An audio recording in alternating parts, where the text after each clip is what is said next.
How's it going, amazing people? My name is Rue, and today we are going to be playing Honkai Star Rail's, I believe 3.2's main story. So here is the main story. It's gonna be focusing on the new playable characters, Castoris, who I pulled, and Anaxa, who I'm not sure if I should pull. And let's see where the story will go from here on out. But first, here is the recap right here. Camera off. While everyone is awaiting the demigod of strife to emerge from the trial, something unexpected happened. The Trailblaze Squad immediately follows Mighty into the trial and rescues Finan, who is trapped inside. Just as everyone breathes a sigh of relief, a new problem arises. Mighty has to shoulder the burden of strife, but the Kremnoans would never willingly give up the core flame to their old foe Akuma. In an attempt to gain a better understanding, he decides to first seek advice from his teacher Krateros, who a veteran of Kremnos. The two part on bad terms. Meanwhile, Trian and Castoris are dispatched to the Grove of Epiphany as diplomatic envoys of Akuma. When they arrive, they discover to their surprise that the Black Tide has struck and they fight a mysterious swordmaster. In the end, they manage to rescue Anaxa and the core flame that he carries. While everyone is on their way back, within the city of Akuma, Krateros is arrested for abducting Trian and trespassing on forbidden grounds. Under Mighty's mediation, Tribi and her sisters agree to reveal the memories in order to facilitate reconciliation between the Kremnoans and Akuma. Unexpectedly, just as Tribi and her sisters are about to meet the Time Titan Orynyx and repair their memory, they encounter the mysterious swordmaster yet again. Trian sacrifices herself and falls with the Titan to protect her companions. In order to take back the core flame, everyone set up a plan to seal the swordmaster. The plan suffers multiple setbacks, but Mighty returns as the demigod of strife and helps everyone reclaim the core flame. Not long after, he successfully persuades his people to let go of their prejudice against Akuma. He says goodbye to everyone and returns home to join the front line against the Black Tide. On the other side, everyone holds a simple funeral for Trian, who exhausted her divine powers and turned into a doll. Oh. Having accepted Trian's last wish, the group continues on the path of the flame chase journey. And there you go. So let's join in on the adventure.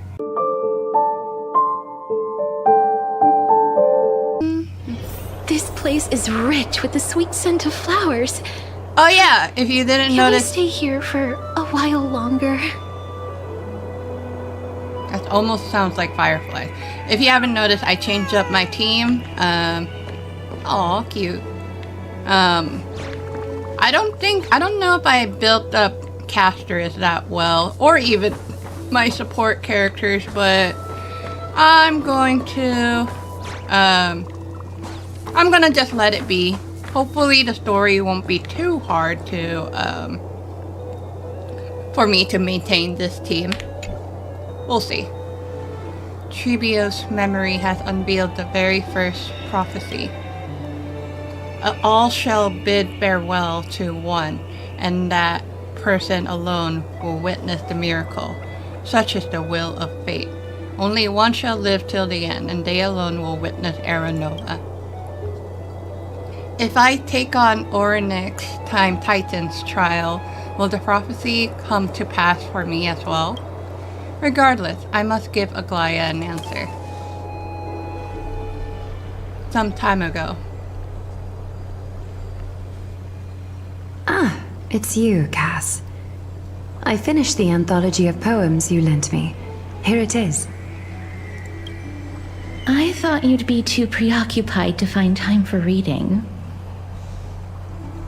Precisely because of these obligations, I felt compelled to read it swiftly. Wouldn't all these preoccupations slow your pace? On the contrary, knowing that time is limited can push one to overcome their limitations. The weight of these responsibilities seems to have enhanced my reading efficiency. I understand completely. During my time at the Grove, the closer exams drew, the more efficient I became at tackling everyday mundane tasks. Anything but my actual studies. Precisely. As I remember, you and Finon were both disciples of the new Sporists. I assume that Anaxa's exams were as unreasonable as the man himself, correct? Wow. The courses Professor Anaxa taught were Introduction to Alchemy and History of Mythology. And to be perfectly honest, those two courses were the students' greatest nightmares. The history of mythology taught by the blasphemous great performer himself. I can imagine their fear. Now that I think about it, students would often rush to the podium during class to challenge him on those blasphemous ideas. May I ask, Lady Aglaya, has your relationship with Professor Anaxa always been like this? He openly dismisses people's faith and questions the very justification of the Flame Chase journey. Our positions have been destined to be at odds. While you were studying there, I assume you must have heard of his nickname. A Dromus draped in finery? As I see it, this nickname is more of an insult to the Dromas. Despite his insufferable arrogance, I do hold a certain respect for his nature as a scholar. To remain true to his principles, he is unafraid to stand opposed to the world, and that requires considerable resolve. Anaxagoras' life is almost like a satire. As a Chrysos heir, he refuses to heed the prophecy, while he disrespects the gods. She's actually respecting his preference of using full name. Huh. Or she's just being formal. Have chosen I don't him. know. He was indeed chosen by Circes. Is something weighing on you, Cass? The golden thread is quivering. I sense there's more to this exchange than idle chatter. Wow. With all due respect, I'd like to know what you plan to do with him. In light of his assistance in the battle against the Flame Reaver, I am willing to grant him some time to find a way to remove the core flame. However, if Anaxa decides to make any move that places us in danger, I will not hesitate to take extreme measures. Just as I feared. The Flame Chase journey is the destined path for the Chrysos heirs. Yet he now seems more like an empty shell. Given his strong sense of self-respect, I trust that Anaxagoras will make the right decision. Still, I can't help but hope for another possibility. Perhaps Anaxa will also overcome his limitations, now that he knows time is limited. Aglaya hates Anaxa, but she's actually... I understand your stance. Let's continue this discussion actually another saying, time. she's actually calling him But by now, the name he wants. let's greet our guest. You're here. Does this mean you're ready to take on Orynyx's trial? Oh dear. We are ready. It seems that this sacred beast is just as indispensable, given their intricate ties to the Titan. Memmy mem, memmy mem, Thanks to you, mem, mem, I've memmy evolved mem, from a memmy little mem. dog into a sacred beast. Surrendering the core flame is a Chrysos heir's duty. Your selfless assistance is deeply appreciated. However, I urge you to carefully consider the risks of accepting the trial. Becoming a demigod means forsaking your humanity. You will inherit Orynyx's divinity and bear the time of Amphorius, all on your own.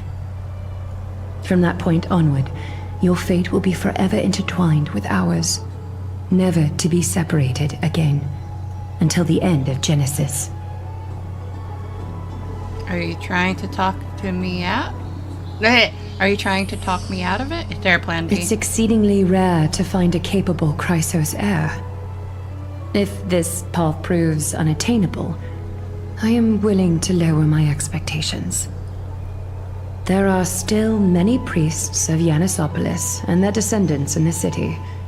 If I'm left with no other option, I'll try to find someone worthy among them.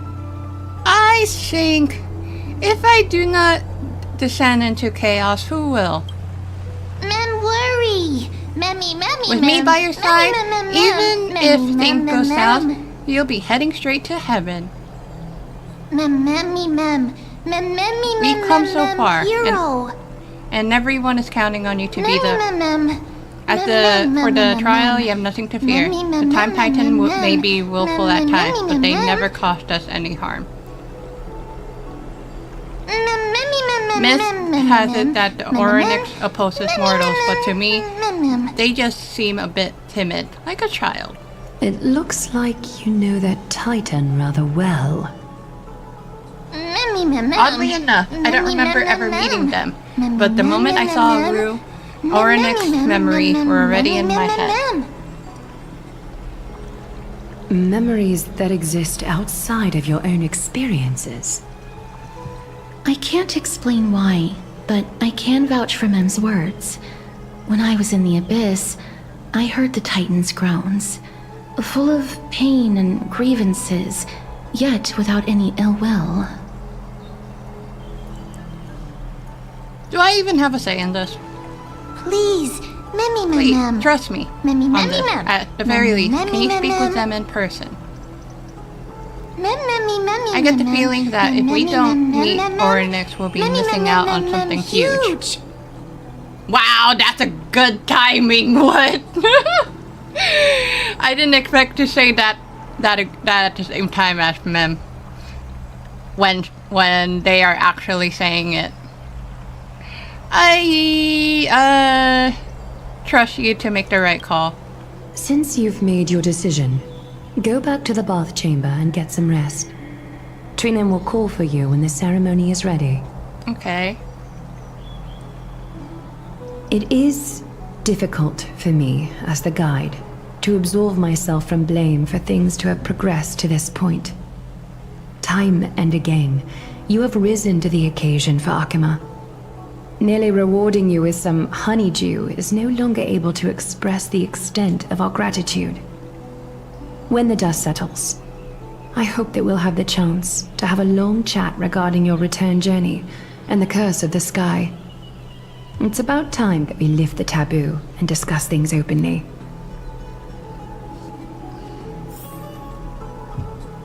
Before leaving, I should go and say hi to Castor. Twinsy! No, I'm kidding. Miss, may everything go well for you and Mem. You need Aglaia for something too? It's nothing. I only came to discuss some matters with Lady Aglaia. Previously, I lent her an anthology of poems that Lady Trianne had gifted to me. Tracing back, this anthology was something left for Lady Trianne by a bard before their passing. Although personal properties should be cleared out once their owner has passed on, Lady Trian gave this book to me since she knew how much I like to read. This book very special? No, it's just an ordinary book. It's definitely not some kind of unique copy. It just contains an allegory. In a faraway land, in a city known as Styxia, a dragon corrupted by the Black Tide descended one day, swooping upon the city like death itself. It swallowed the princess of the city whole before it was suppressed. After taking down the evil dragon, the warriors discovered that the princess's life had already met its end. Overwhelmed by grief, the queen hired an alchemist to resurrect the princess using the dragon's flesh and blood. However, having lost memories of her previous life, the resurrected princess turned into an evil dragon herself and wreaked havoc on the city. Yikes. As a result, the prosperous Styxia met its demise. That's not touching. Dark story. It must have been easy for Cass to narrate this story so calmly. The author of this book is Archepia, a wandering bard who traveled to many cities. Among the things she left behind are poems, dictionaries, and many tragicomedy scripts. She even clearly underlined and took notes in books that covered myths with her elegant handwriting. While flipping through these books, I felt like I was afforded a glimpse into the life of Archepia. It felt just like I was traveling with someone that I'd never met before. It was as if she had yet to pass on and was still alive.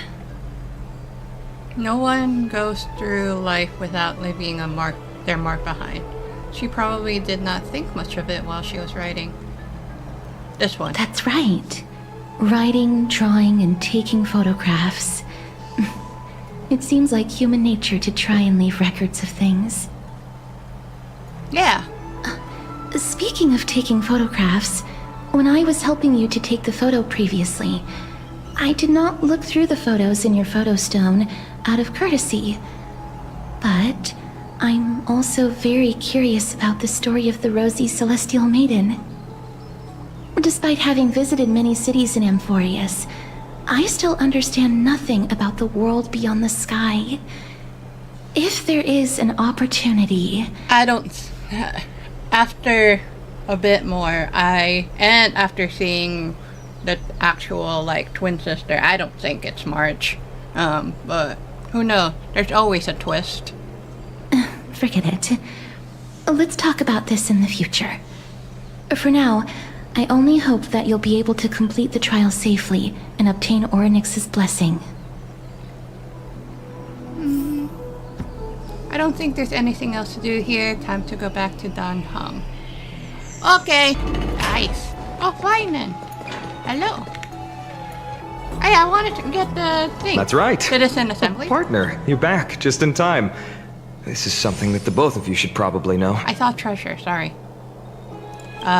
More trouble? I wouldn't call it trouble. I just think it will be favorable if the both of you understand the situation in Akama better. Do you remember the Council of Elders that was on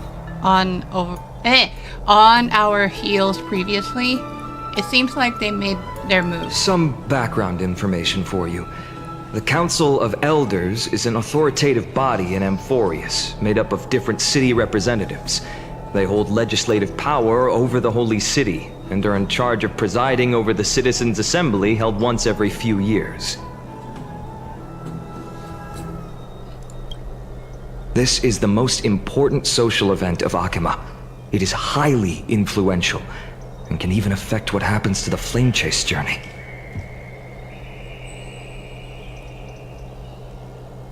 Tell me more. Every I don't wanna 5 to listen 10 to the years, other story. Council of Elders organizes a Citizens' Assembly at Dawncloud. Council of Elders, I don't care much. During the assembly, the representatives will vote on major issues, such as whether the Chrysos heirs led by Aglaia should still hold the right to govern the Holy City, and whether the Titan's conquest should continue. It's hot.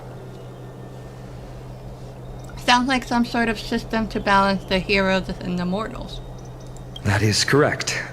However, the problem lies in the fact that there are ill-intentioned extremists in the Council of Elders. They view the Citizens' Assembly as a way to restrain the Chrysos heirs and hope to take complete control over the Flame Chase journey. We can refer to them as the opposition. During the assemblies held in the past 100 years, the voices supporting the opposition have been growing stronger in the shadows. It's only thanks to Aglaya that the Flame Chase journey has been able to continue to this day. Looks like I'm gonna hate this The part Citizens' of the story. Assembly is just around the corner. Politics. But this time, there seems to be a new variable to the situation. Is it us? No, although we might have been mentioned, the Council of Elders have another target in mind. Anaxa, or Mem. I'm afraid that the Council of Elders might want to take advantage of Professor There Anaxa. you go. Yikes. Aglaya will surely take back Cersei's core flame. But with Anaxa's current condition, it's so unique that nobody knows how taking the core flame away from him will affect him. He has always been someone that is only concerned about his own research. I'm certain that he must want to escape from the monitoring of the Golden Thread and protect himself. If the opposition were to offer an olive branch at this time... You suspect that he might betray the Flame Chase journey and defect toward the Council of Elders? I could see that, to be honest. Anaxa has never believed in the prophecy, so technically it cannot be considered a betrayal. However, he has taught many Chrysos heirs, and has long been considered an important ally of Akama. I truly do not wish to see comrades turning on one another. There might be a twist. I have a better understanding of the full picture now. Is there anything that we can do? As I believe in his character, I plan to plead with Aglaya and try to buy more time for him. Then, the greatest way in which you can help is for you to know what I am fighting for. Huh? We understand. Thank you for being honest with us. Things are piling up again. Rue and Mem, this is too long, are tied up with Orynyx's trial, and while I'm preparing to visit the Grove to uncover clues about the worlds beyond the sky. Let's just take things one step at a time. None of these, I'm gonna say this, none of those things seem like they are going to be easy to deal with. Allow me to apologize for the fact that we always seem to be troubling you. I hope that Orynyx will show more benevolence and be more accommodating. I remember that they seemed quite fond of you back in the Abyss.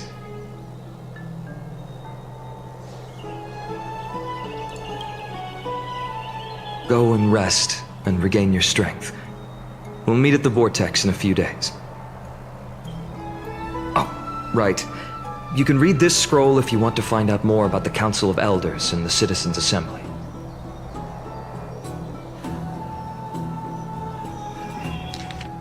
Ah! Pause the video if you want to read this, but I am not into politics, so like political parts of the story, so oh, sorry. It's too long anyway. So if you want, pause the video. I'm just going through this very, very slowly. I shouldn't need to know all this, right? This is way too long, holy moly.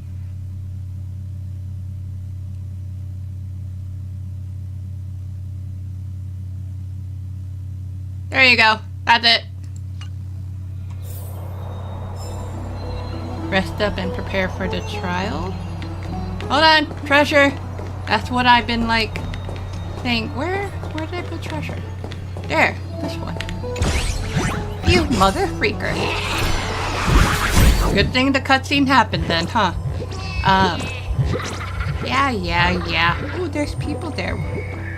Why wasn't I able to jump before? Hello?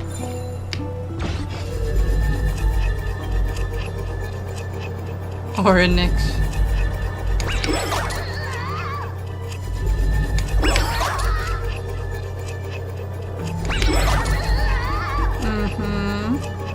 Yep. Easy. Oh, she's going to bite. This is your home. Blah, blah, blah. Did I invite you? Blah, blah, blah. I'm not reading all this. This one. I don't know what this. Yep, I figured. So. I'll not use his stuff yet until Step up, let's see ya. Patrick does something. I'll just heal you. How's this taste? I shall remember this warmth. Root here. I need to build Casterus more because that's taking up so much. So much HP.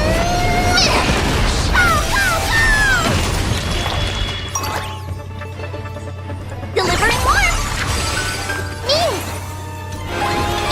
Oh! Okay, good. I thought I messed that up.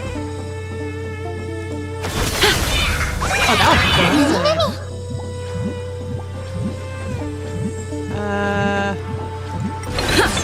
Time to mix things up. I'll just let it go there. Oh, I forgot about that part. As you wish. Embrace a new life. Oh. That was too place is bad! We rigged didn't with get the to sweet use the scent of dragon! flowers. Come on! Can we stay? Sorry. The trial feels like it's just around the corner. I'm starting to feel nervous. I feel like a sitting duck that has been thrown into the deep end. It's not that soon. This one. Speaking of which, I don't recall seeing any rubber duck toys in the Bath of Akama. It seems like they only have these seals. Let's just hope that everything goes well. After all, as someone who has earned the gaze of an Eon, you should be able to overcome the trial of a regional god just fine. This one is still... Oh, because I didn't talk to them. Well, we also unknowingly gotten used to sleeping with the midday sun shining up brightly above our heads. Get some rest, Rue. Perhaps a new phase of our trailblazing expedition in Emphorius is about to begin. Hold on. I need to talk to that city. Don't overexert. Yep. Sorry. That's it. Give me my treasure. There you go. Now I rest. Get some rest. A few days later at the Vortex of Genesis. Esteemed one, Oryx's vacant totem awaits. Sorry. Okay. If you have already made your preparations to become a pillar of Amphorius, please, step forward. Well, okay. Trinan, I hope nothing bad happens Little to Gray you. and Mem, thank you. I like you. Your resolves cannot be questioned. We praise your pure selflessness and courage. May carefully light your path forward. Get ready to assume Oryx's divinity, Trailblazer. Okay. The divine position of Oryx has already been vacant for some time. That's a long time to wait for We the can feel patch. the space of the trial closing. As there isn't much of their soul left, we'll have to complete the ceremony before their soul completely dissipates. I've long gotten used to fighting fires. Ma'am looks determined. The 8th core flame coveted by the miracle that once belonged to the great Vale of Evernight, Orynyx. It shall now be returned by the 2 elected heroes of the Chrysosairs. A traveler who is upright and courageous, and a sacred beast that invokes miracles. Also, who for me, not that. Both of you, please, come forward.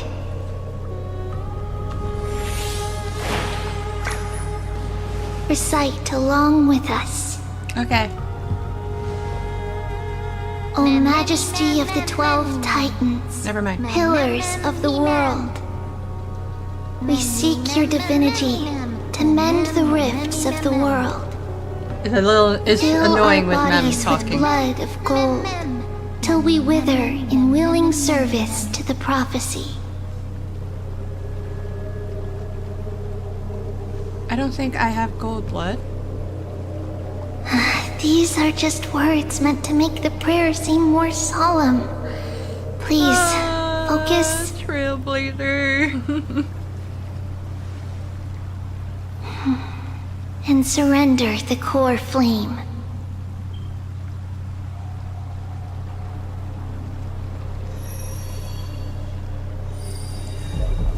Oh, hold, sorry.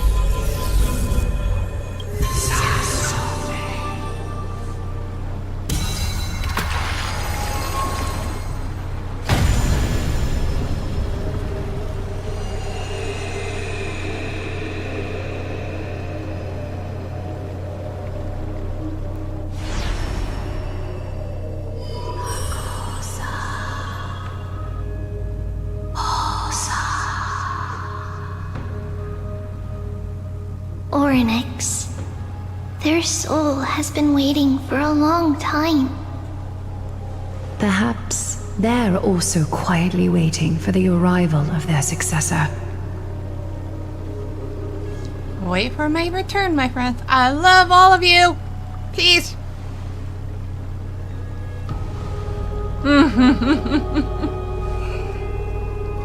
That doesn't seem appropriate for the current move, so let's just leave the farewells for next time. I don't think so. I feel like I might die. In the game, in the game, in the game. Don't worry. You're tougher than I am, right?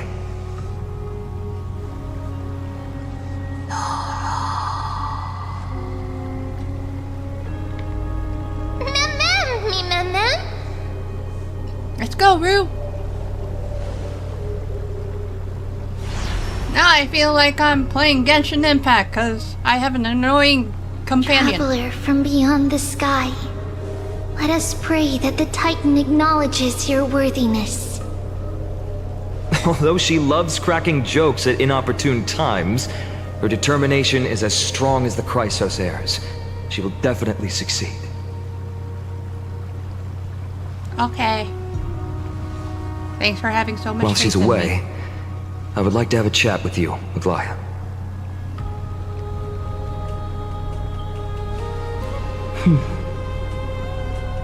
Speak. I'm listening.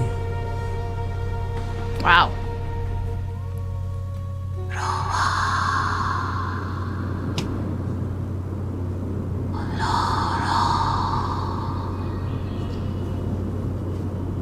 Slap, slap! Wake up! Slap? Did I get slapped? Did you slap me? How is it? How do you feel? What the fudge? How are you able to talk? Alright. I think that it's amazing too. Testing, testing, 1, 2, 3. Testing, testing, 1, 2, 3. I have such a cute voice. It must be because of all the memories that I collected. They allowed me to grow beyond expectations. Okay, you're less annoying now. If anything, you're better than Paimon. Also, listen. The words of the Titan are becoming clearer.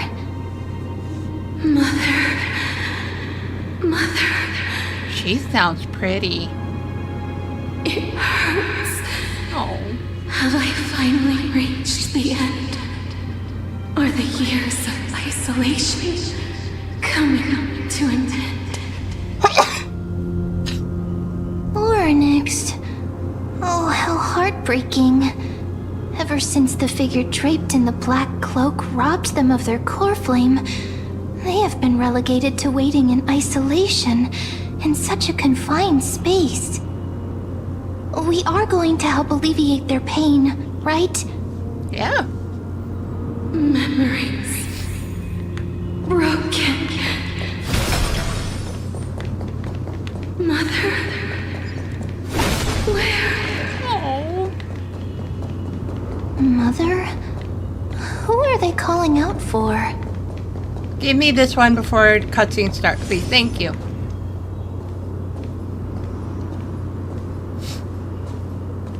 You. It's you. I remember you. Does Castrus hear Oryx's voice like this? Has gazed upon you. That's Hyacinth's Titan, right? Mother is calling for you.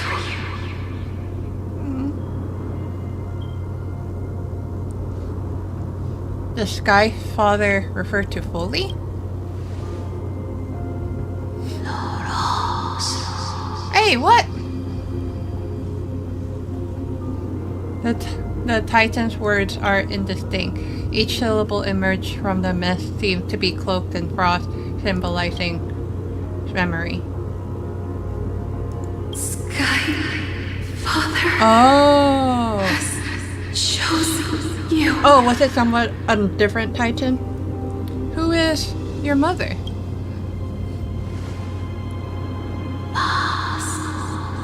Oh wait, never mind. Still Oryx. A majestic voice pierces through the golden mist, reaching the unseen mountain walls in the distance, reflecting and returning to your ears as an echo. Within the echo, you seemingly could make out the cry of a baby. Mother is no longer responding. We come to you because of something important. Something important. Yep. An important matter. Oryx, listen to me. Aren't you tired? Throughout the long years, you have always been protecting the fate of Amphorius. Each time people draw strength from within their memories, every single ripple falls onto your shoulders. There's no need for you to bear this any longer, Oryx. From today onwards, someone else will bear time on your behalf. This is why we have come. Mem is less annoying now that she can talk more. Freedom. Freedom. Or they can talk more. Sorry. I don't want to assume. I want freedom. Oh, poor child. Everything will be fine. Let us help you. You can have a good rest now.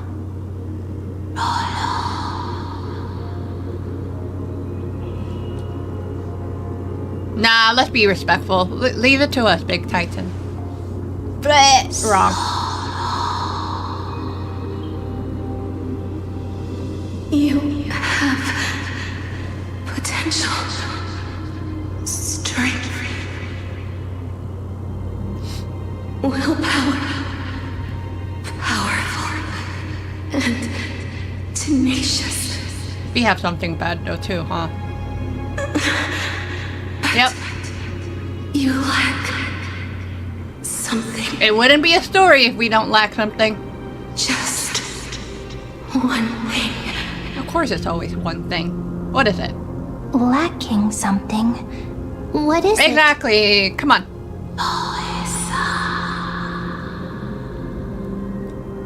What is it? What you lack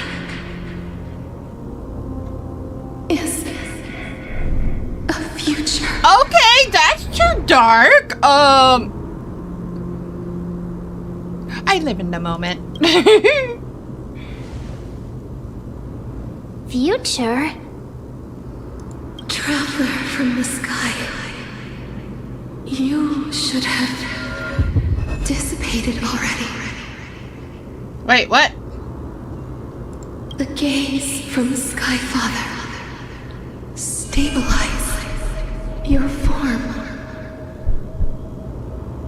What? When did this happen? Because from the moment you crossed the sky, your life was cast away. What? But Dan Hung was talking to us. Are simply a collection of walking memories. What? What? How is that possible? Yeah. Do you mean that I'm already dead? Can you show us? What happened?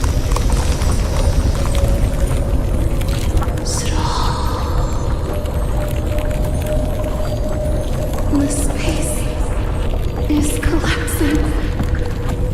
I wasn't expecting this as to what I lacked. Must inherit Fly. the authority of time. If the pillar is lost, the laws of time will collapse.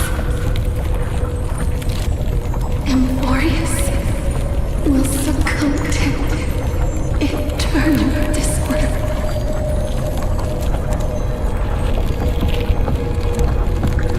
What about the trial? Time never compromises, never bears grudges, never forgives, never makes a choice. Child of humanity, Titans, Mother, Sky Father. Time restrains everything that exists in this world. Orynyx's divinity is dissipating? Is the trial coming to an end? We didn't even do anything except talk. Of remembrance, my strength, I shall entrust it to you. Or Nick have no choice, huh? That's probably Fate why. of the world.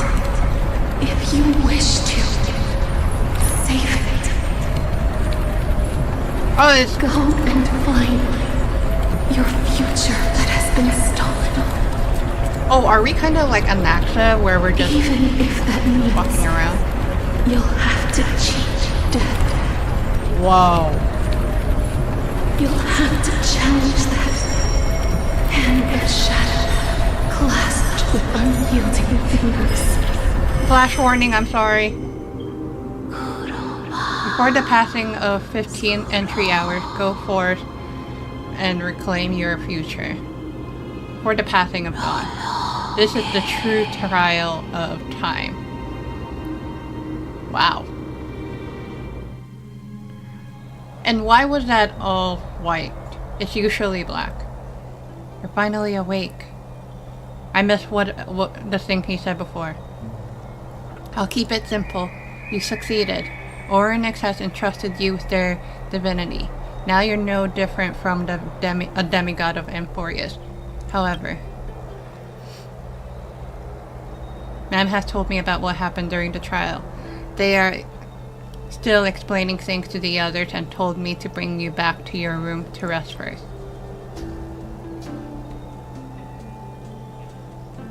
Don't side down, huh? So, what's my superpower? For you to be able to say that even now, you're truly impressive. There's something that I never told you. When we landed on Amphorius, our car was pierced by Nicodor's lance. Do you remember? Back in the ruins of the abyss, this was what I said. You passed out when our car got hit. I blacked out too, but not before dragging you out. It's a good thing we were in the car, or we would have been crushed to pieces. Actually, my account kind of made light of the situation. What actually happened was much more complicated. You were severely injured back then, with Why are you telling me this now? Several wounds still bleeding profusely. I struggled to carry you out and used the last of my strength to stem the bleeding. But then, I was also hit by a falling rock and lost my consciousness. What the heck? What kind of... I hope the rock was... You're still alive. The last time I checked, you still weren't breathing. But when I regained consciousness, I saw that you were alive and full of energy. So, I never brought this up again. So tempting to say this, but I am curious of how I came back to life. But I'm sure he doesn't know. I'm not sure whether the Gates of Huli has anything to do with this matter, but according to the Titan, you are living in the form of a memory right now, like those objects of the past in the miracles of Orynyx. Perhaps Mammoth is the anchor rope that ties you to the present. I have assumed they couldn't stray too far from you, but the truth might be the exact opposite. What should we do next? Cry for me. Delaron, do something! This one. For a while, I also thought that the Stellaron was your life support system. But it seems like this hypothesis has been disproven. It's not time for us to despair yet. There must be a way to save you. Casterus, huh? And I'm predicting it's Casterus. Orynyx mentioned finding your stolen future and cheating death. Considering Mighty's indestructible body, it seems to suggest that there is some kind of miraculous power in Amphorius that can even reverse death. The key seems to lie with the Hand of Shadow, whose whereabouts are unknown. Hey, are you alright? It just popped. Poof. Literally. I heard you two talking about Thanatos. Cass is also very concerned about the warning. She has left the vortex and returned to the garden. Shall we go and look for her? Thanatos is the Titan that Cass has always been looking for. Regardless of whether there are any clues, there's probably no one else that understands death better than her. That's sad to say, though. Let's go do that, Rue. Oh, right.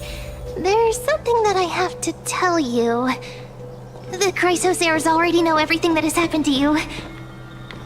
I was too worried, so I told them everything. Please don't hate me, okay? Okay, you kind of sounded like Paimon there for a moment.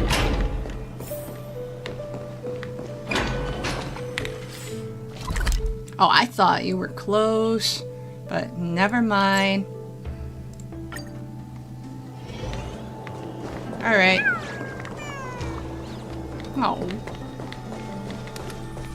Miss, I'm right here. You hear soft steps coming closer, one step at a time. Please stay there and slowly turn around. For some reason, you feel you have seen this scene before. You want to turn your head, but you glimpse a dash of purple brushing past your face. Then, I saw remembering. A chill seeps through your skin, spreading into your vein. Thump thump, your heartbeat begins to slow. Stay on guard. I don't know if this is a good idea. Stay on guard. Your vision blurs and cold reality fades into a purple ocean. And then... Please pardon me. Oh, this is pretty.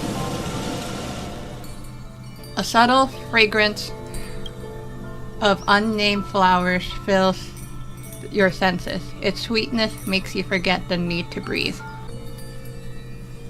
I like that this is still a 2D drawing, but the petals are animated. And that is pretty. Whoa, and how did... Oh, they make her as one layer so that way some petals goes behind her. That's cool. Alright, did I read that part? I don't remember. You realize you are still alive. No, to be precise, your death was not sorrow.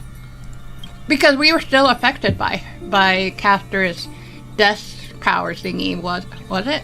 The coldness of the initial touch dispersed as quickly as it came, and replacing it is the touch of fingertips and a tremble born of trepidation that originated from a certain lanky arm.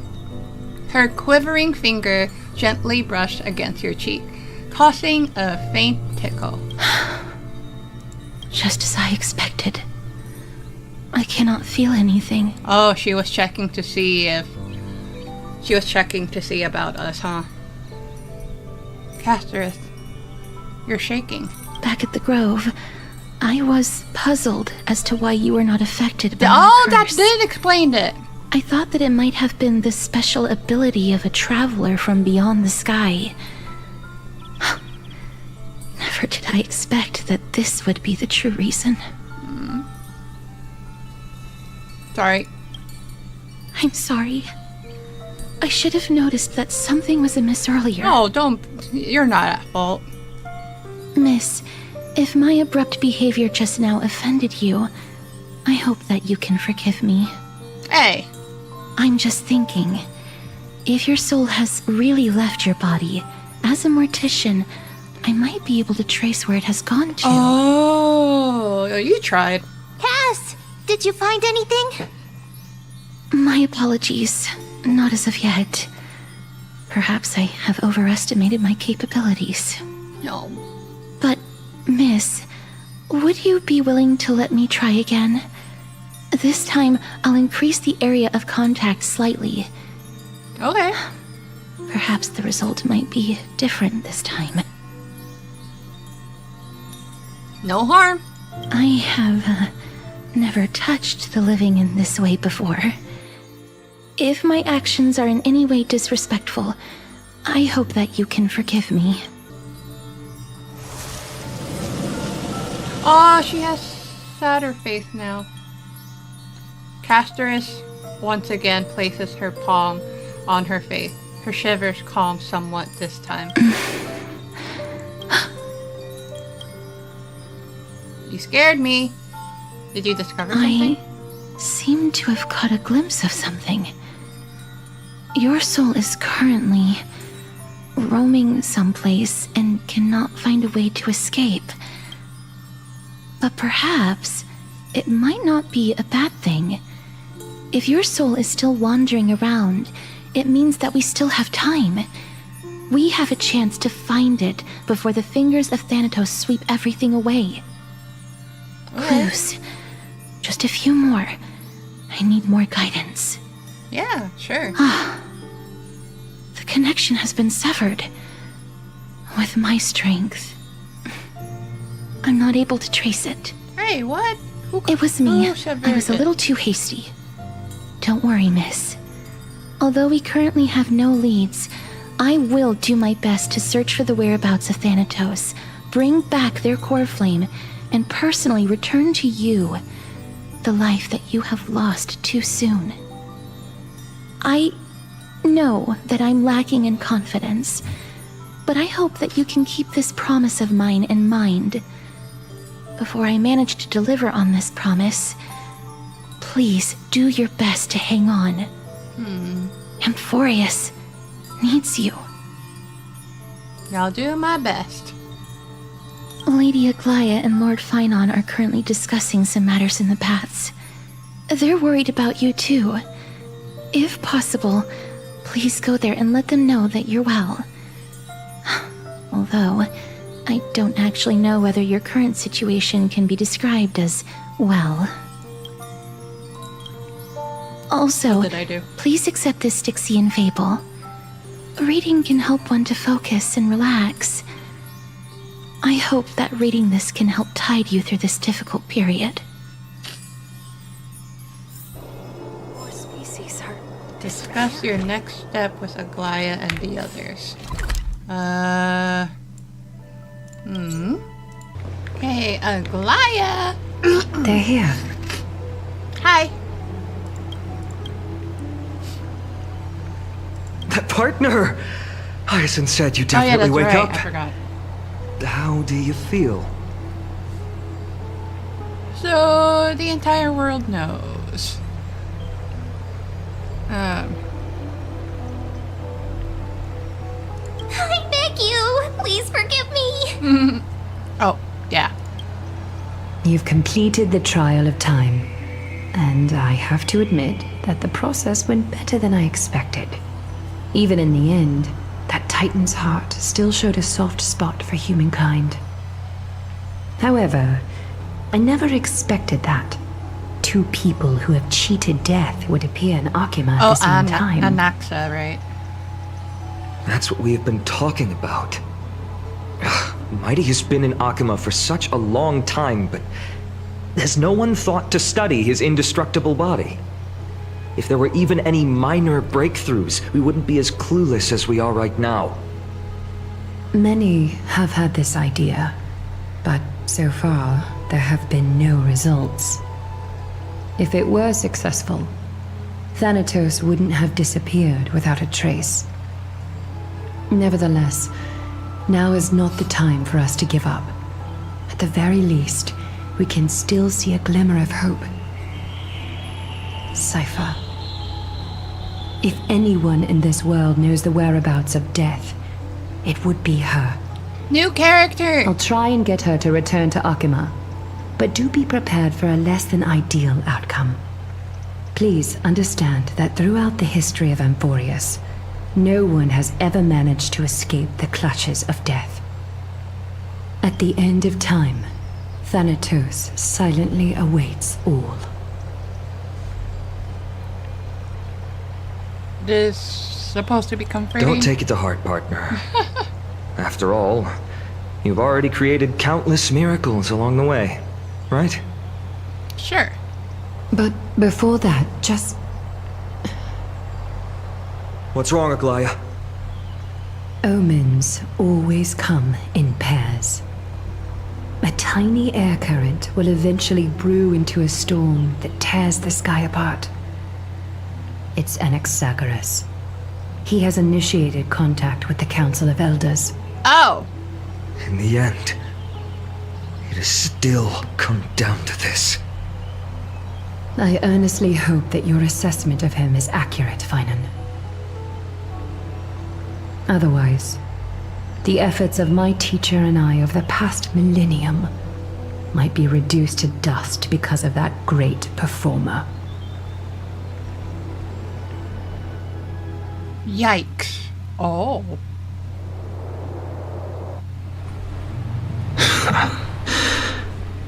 Damn. I'm back here again. Is this what? Is this like death, the place of death or something? Is that what's going on? I remember this dream. This realm is covered in a silk-like fog, and the land is barren and harsh. The crowd of travelers leaves tracks everywhere. Hey! Excuse me! What is this place? Where in Amphorius are we? Was this before the Grove attack thingy?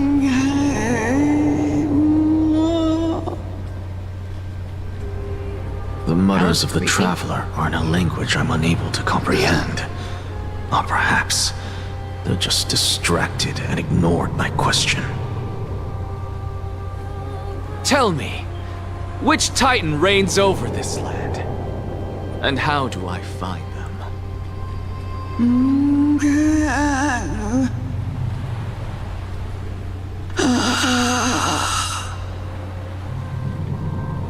Hand of Shadow. Hand of Shadow Thanatos. Oh. Could this possibly be the Netherrealm? Not Nether Realm. Then where is this? River of Souls? The outskirts of the Netherrealm?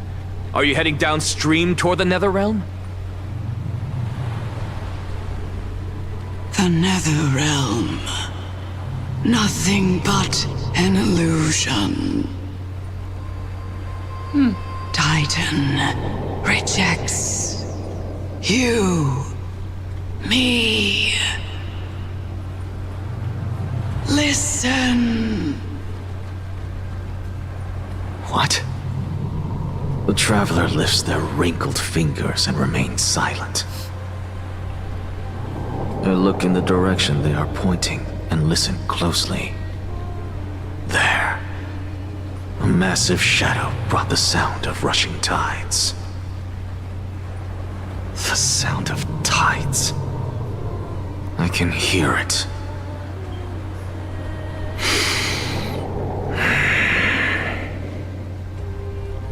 I hear it, deep within the tides, beyond the closed gates of the Void World. Sorry, I'm interrupting this awesome storytelling, but it just dawned on me that they're reading out his thoughts here and all that, and I like it. A voice, about to recount something. It's like narrating his thoughts. I like it. Child of humanity, Cersei, right? is it death's embrace you yearn for with such urgency? So majestic the way she said that. Oh, you have awoken. Welcome back to the mortal realm. Your consciousness is dissipating much faster than I expected. Ultimately, it seems like the Titan's core flame is incompatible with a mortal body. How much longer can my consciousness remain in the mortal realm? In my estimation, at best, you'll see 15 more entry hours. 15 days and nights. What is it? Are you finally starting to become attached to the mortal world now? On the contrary, 15 days feels a little too long for solving a singular problem.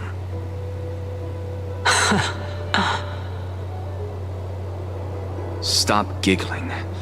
It's time for us to go. The messenger from the Council of Elders is almost here. Let me ask you one more question.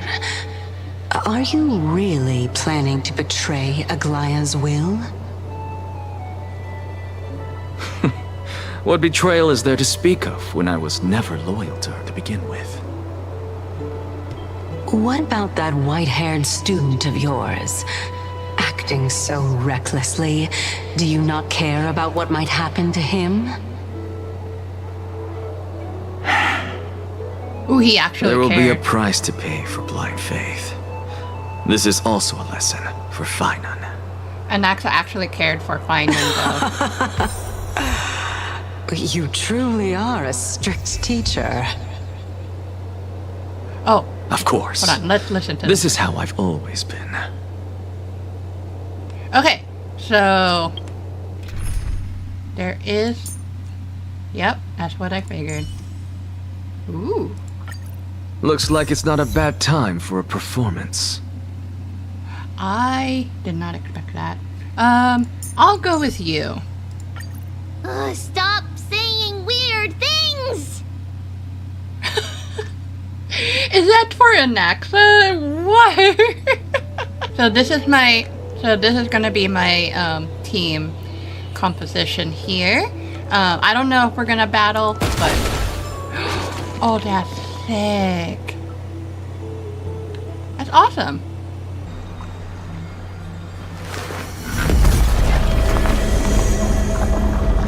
Dragon! Dragon! It's looking at you through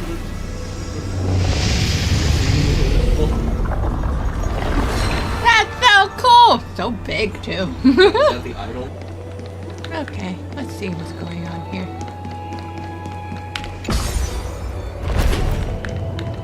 I might pull for this guy, because he's basically the Buttercup of the Guy trio. Guy trio? But you know, like Mighty is Blossom, Sorry to keep you waiting, Lord Inexagaris. and Naxa is Buttercup.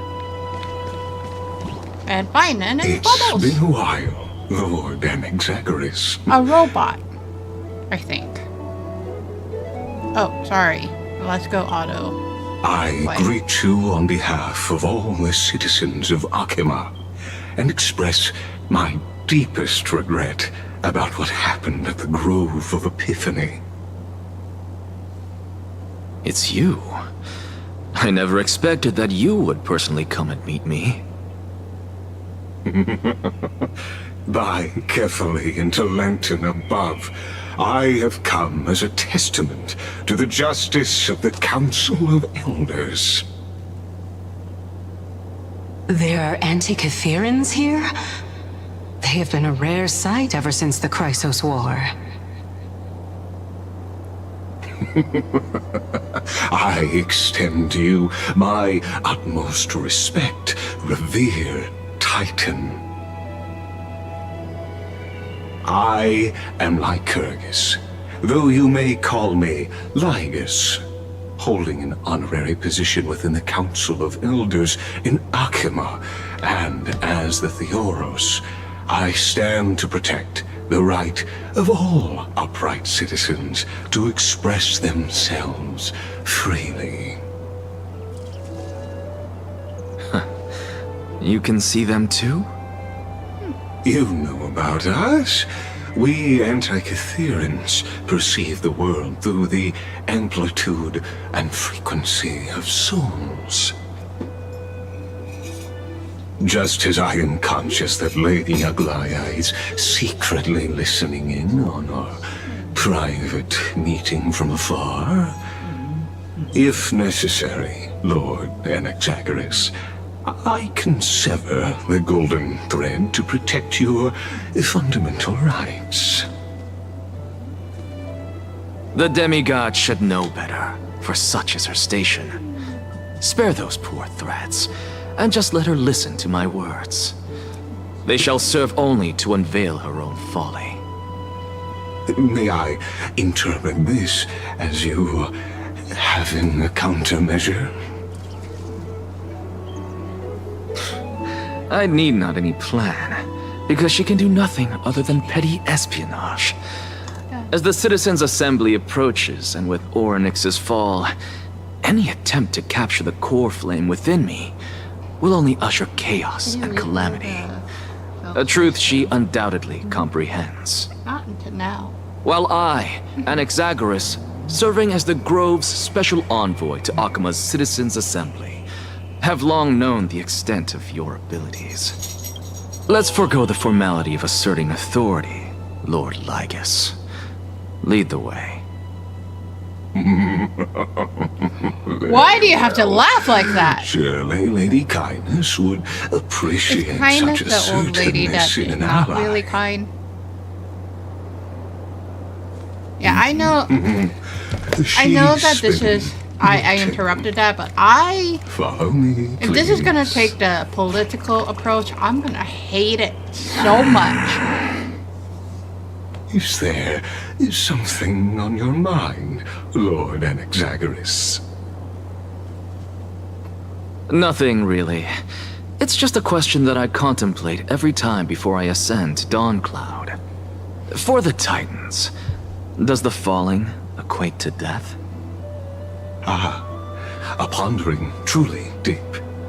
Time is on our side. Do you mind sharing your reflections with me? While all living beings must ultimately face their demise, Kefali has yet to meet theirs. Their journey continues unhurriedly along this long path. Are you suggesting that Kefali may not have truly passed? Yes. For dying implies an ongoing process, an action, whereas death signifies a static state, a definitive termination. In contrast to mortals, Titans exist on a grander scale of space and time, thus elongating their passage into death. The notion of their fall is but a misinterpretation born of mortal ignorance. Ah, an intriguing concept, albeit challenging to substantiate. After all, Kefali has maintained a profound silence ever since the era Arasa, while scholars and priests alike have conveyed the message of the gods' imminent fall. Perhaps the gods, in their arrogance, deemed it beneath them to reveal their perspectives to mortals. Could you elaborate on your statement? Circes, the kin of the Skyfather as recounted in myths, now resides within my brain. Were I to inquire, Kefali would have no cause to refuse. You're gonna use Circes? How rude. That very well could be true. But what if the world-bearing Titan still chooses to remain silent? In that case, the myths crafted by the people of Amphorius are nothing more than pitiful jests. It's worth a try. I believe, and I'd love to witness the fruits of your theory and the change it may bring to this imperiled world. Because I completely concur with you on this aspect. If the Titan has indeed met their end, any response from them would be impossible. Oh.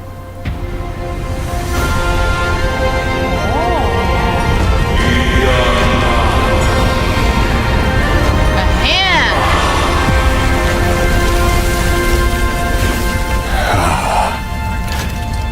Please, Professor. The hand from up above. I don't know. The children of humanity have indeed created a spectacle.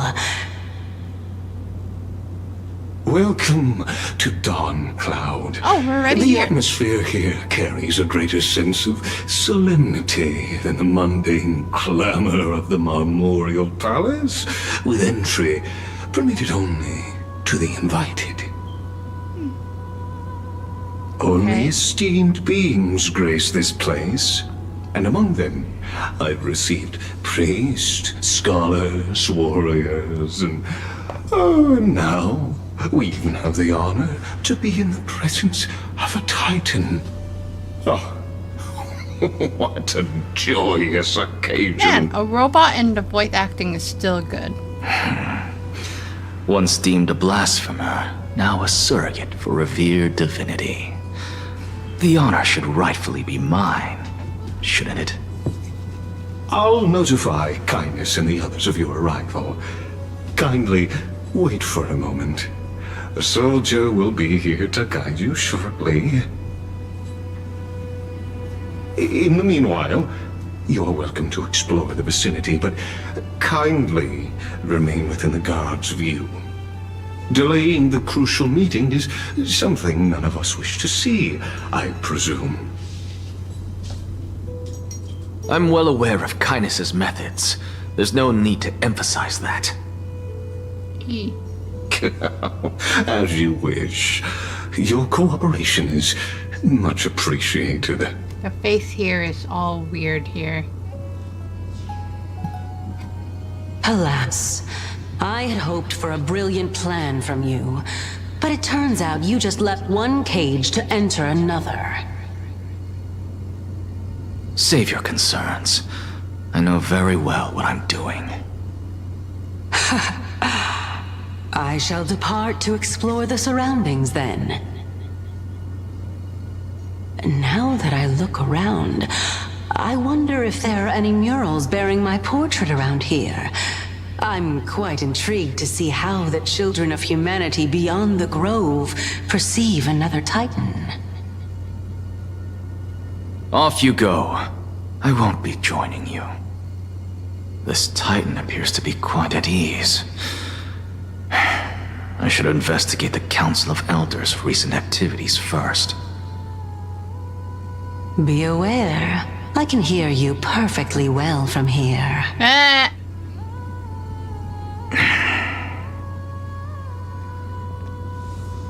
Well, that's a yikes.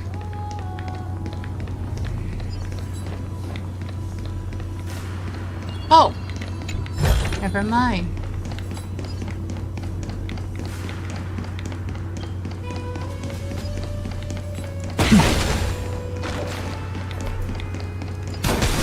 Professor Anaxa! Over here! Hold on, let me restore this and then I'll talk to you. Hi. Professor Anaxa? Word has it that the scholars of the Grove valiantly perished resisting the Black Tide. To find you here safe and sound, thank the Fates. You could say it's the Fates toying with us. It's only the Crimnoans and Idonians who chase glory through death. But your survival is a victory in itself. I'd settle for that gladly. I mean, he died. I'm sorry. So, are you here to report the incident to the Council? I heard that after the Black Tide devoured the Grove, Akuma would be next in line, even with the demigod of strife standing alongside humankind. Tell me, how much does the Council of Elders know about the Black Tide? I think he has something else in Once his Kindness and her itinerary. followers learned of Circe's and Orynyx's fall, they proclaimed in the council that the Flame Chasers could no longer stand against the calamity alone. No. Cersei Yet, is when the still Crown Prince around. ascended to godhood and repelled the Black Tide, she immediately altered her tune, declaring that all was resolved beyond Akuma, with the only remaining menace now being Aglaya and her adherents. They might well make their move at the upcoming Citizens' Assembly. No surprises there, those shifty opportunists. Thank you for your honesty, virtuous student. Being an opportunist could very well be a facet of wisdom. Shouldn't you be searching for murals of yourself? I've had enough of your prattling. I was really curious to see how you would find the middle ground between both factions, so I came to listen in. But it seems as though this kindness is much more ruthless than Aglaya. If so, why do you want to work with her? Could it be that perhaps you've decided to readily surrender this hollow shell of yours, just because you feel like death is fast approaching? I'm afraid you'll be sorely disappointed if that's what you truly think.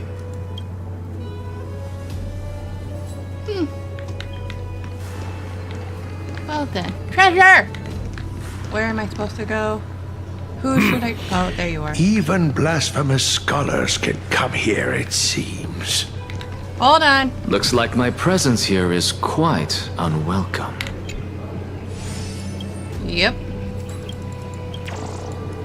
Priest fly? Don't know why it was like that, but sure. Anaxagoras, I thought that you had died to the Black Tide, just like the other scholars. Sorry. As Kephale's priest, are you not aware of the decorum of respecting the dead? Surely you jest. You blasphemous heretics are not worthy of respect from the Supreme Being. Oh, you're a priest, that's why. Let me remind you that you're currently in Dawn Cloud, so you'd better keep your deranged language to yourself. I am no longer that altar servant from years ago who could only acquiesce to the commands of others. Now, I have plenty of ways to deal with people like you. I'm not sure whether I should laugh or cry right now. I can't believe that a follower such as you could have been made by a creation titan. Dang. As I see it, a dead titan can't provide you with this level of confidence, right? Then who is it exactly? Could it be kindness? You. Seeing how fond of you Elder Kindness is, I shall let that slide for now. Leave immediately, and don't impede us from receiving the Supreme Being's blessings.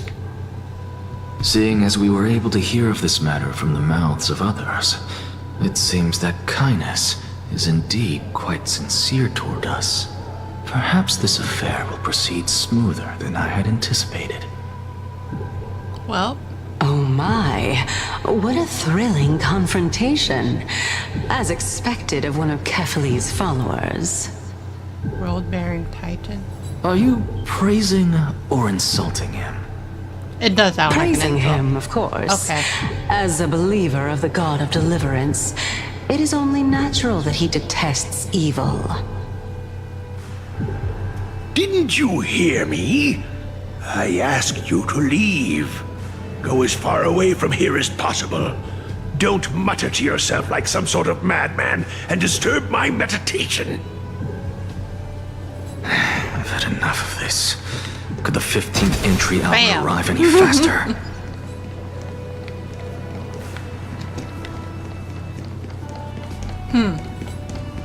Not sure if I like that old man there. Hey, that's what I wanted. There you go.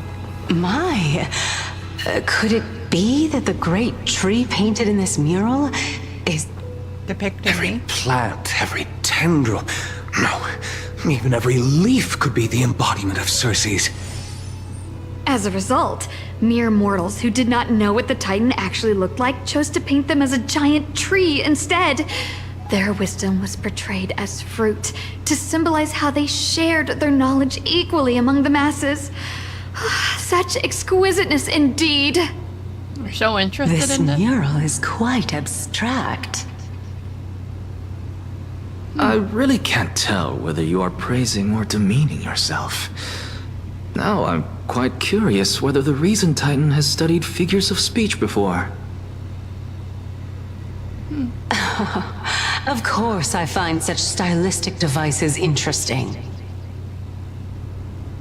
For all we know, this could be the answer to the question, what exactly are we? Okay.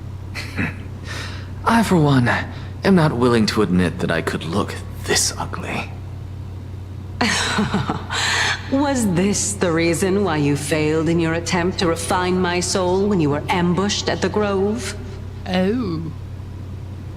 Since you are aware of this, why did you save me back then?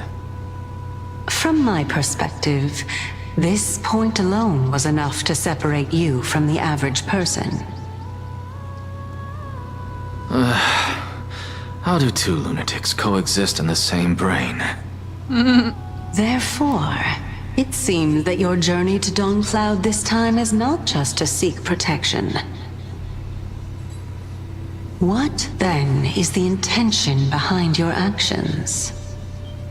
And actually it is mysterious. The entire plan is stored in my memory. So why don't you look there? Then don't mind if I do. 1 year old, 2 years old.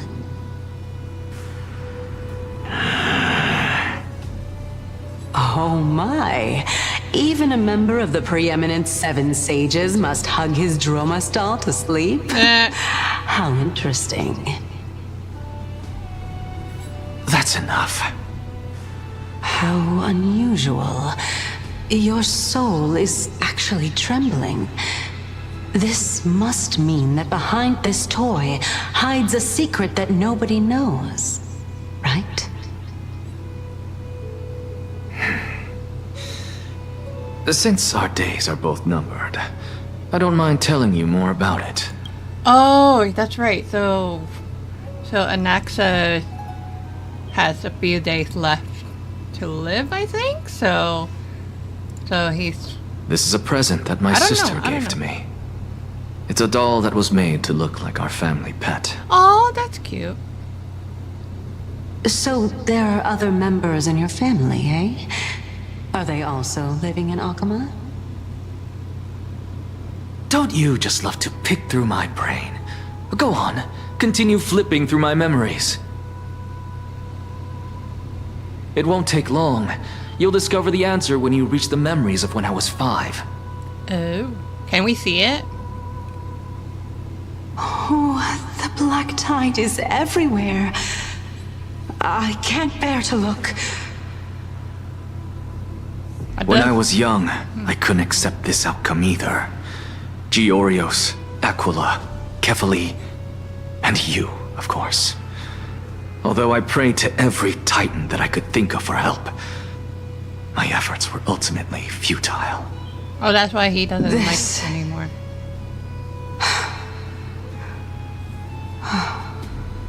Could this be the inception of your research into alchemy? Indeed it was. Everything started from that verdant courtyard of yours. When I was pursuing my education there, I naturally also came to learn of Thelesis' theory as well. Oh, I remember that person. He was the one to come up with the concept of souls, right? Not only that, he also believed that life, as well as the composition, movement, and transformation of matter, all stem from souls themselves. This is why I thought that, since all living things stemmed from the same origin, why could I not sacrifice myself in order to resurrect my nearest and dearest? Anaxa, you... I did it, teacher! But this is absolute blasphemy. Regardless of how much freedom the Grove provides, such an act could cause you to be burned at the pyre. Your beloved, where is she now? Send her away from the Grove at once, to a place where nobody will ever be able to find her. Otherwise, the both of us will be judged by the Council of the Seven Sages. Oh, he had a love? Calm down, teacher. Oh. My sister, she... Wait. She's still not in the mortal realm, even to this day. What do you mean? It was naive of me to think that I could snatch the deceased from Thanatos' grip by merely sacrificing one eye. Equivalent exchange. All I received for that price was but an opportunity to see her for one final time. Nothing more. Oh. Let it go, Anaxa.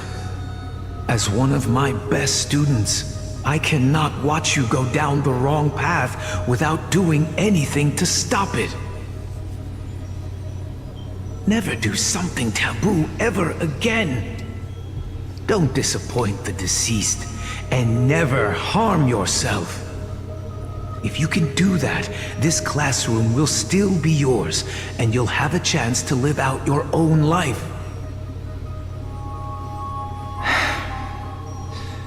Since I was able to see her one last time, I have no other desires. You're right, teacher. It's time for me to start a new life. I am sincerely glad for you, child. Now then, what topic would you like to study? I wish to continue Thelesis' research. Continue the research into souls, but But you know that the Grove has long since understood his philosophy like the back of their hands. Even if you continue digging into this subject, your efforts will likely be futile. No, teacher. After my fleeting glimpse of the deathly fog, I finally understood a single truth. Since ancient days, our understanding of the souls is but the tip of the iceberg. I may have lost an eye, but my view of the world has become clearer than ever. I have grasped the truth with my bare hands. Watch as I turn this farcical world upside down. Yikes. Who would have thought such a secret lay concealed beneath that hefty eye patch of yours? However, this story doesn't seem to be connected to your plan. In fact, I'd say that they aren't related at all. The answer lies within the tale. If even you cannot understand it, perhaps you should relinquish the divinity of reason to me. After all, it'd be a waste for you to hold on to it. You're My sounding story evil there. ends here. Now it's time for you to tell me your secret. After all, this is what equivalent exchange means, correct? As expected, you laid a trap for me to step into. Unfortunately, even if I was willing to talk about my past, I may not know more about it than you do. Yikes. Oh? Are you saying that the renowned Reason Titan is now admitting a lack of wisdom? Your followers are going to be sorely disappointed by this. Child of humanity, remember this. Being cognizant of one's ignorance is the greatest wisdom of all. Now I understand. No wonder you asked me to answer your random, nonsensical questions. Not only that, you're the only one who can shed light on my query. As the saying goes, onlookers see most clearly. Is that so? Lord Anaxa. I saw you muttering to yourself and was wondering whether you were caught in a delirium of reflective thought. I'm sorry to interrupt you, but time is of the essence. I have a message from Lord Lygus. Lady Kindness has met up with the Council of Elders and is awaiting your arrival, so please depart forthwith.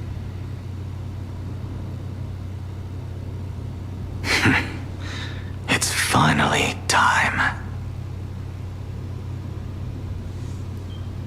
Carefully. The one who created the world, and the one who bears the world.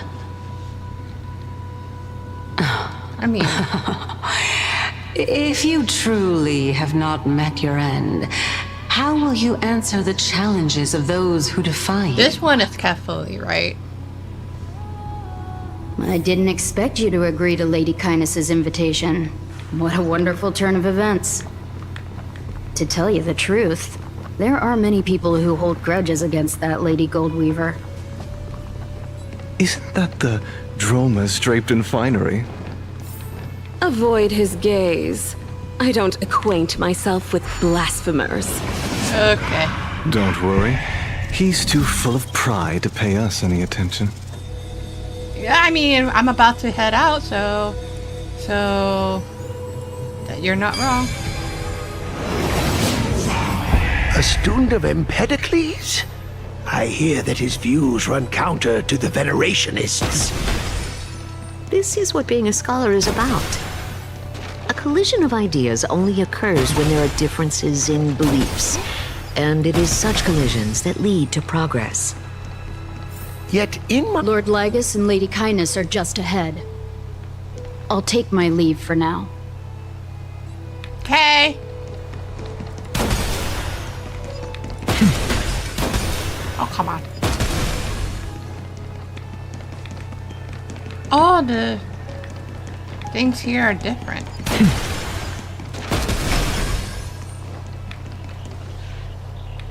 Strick? No.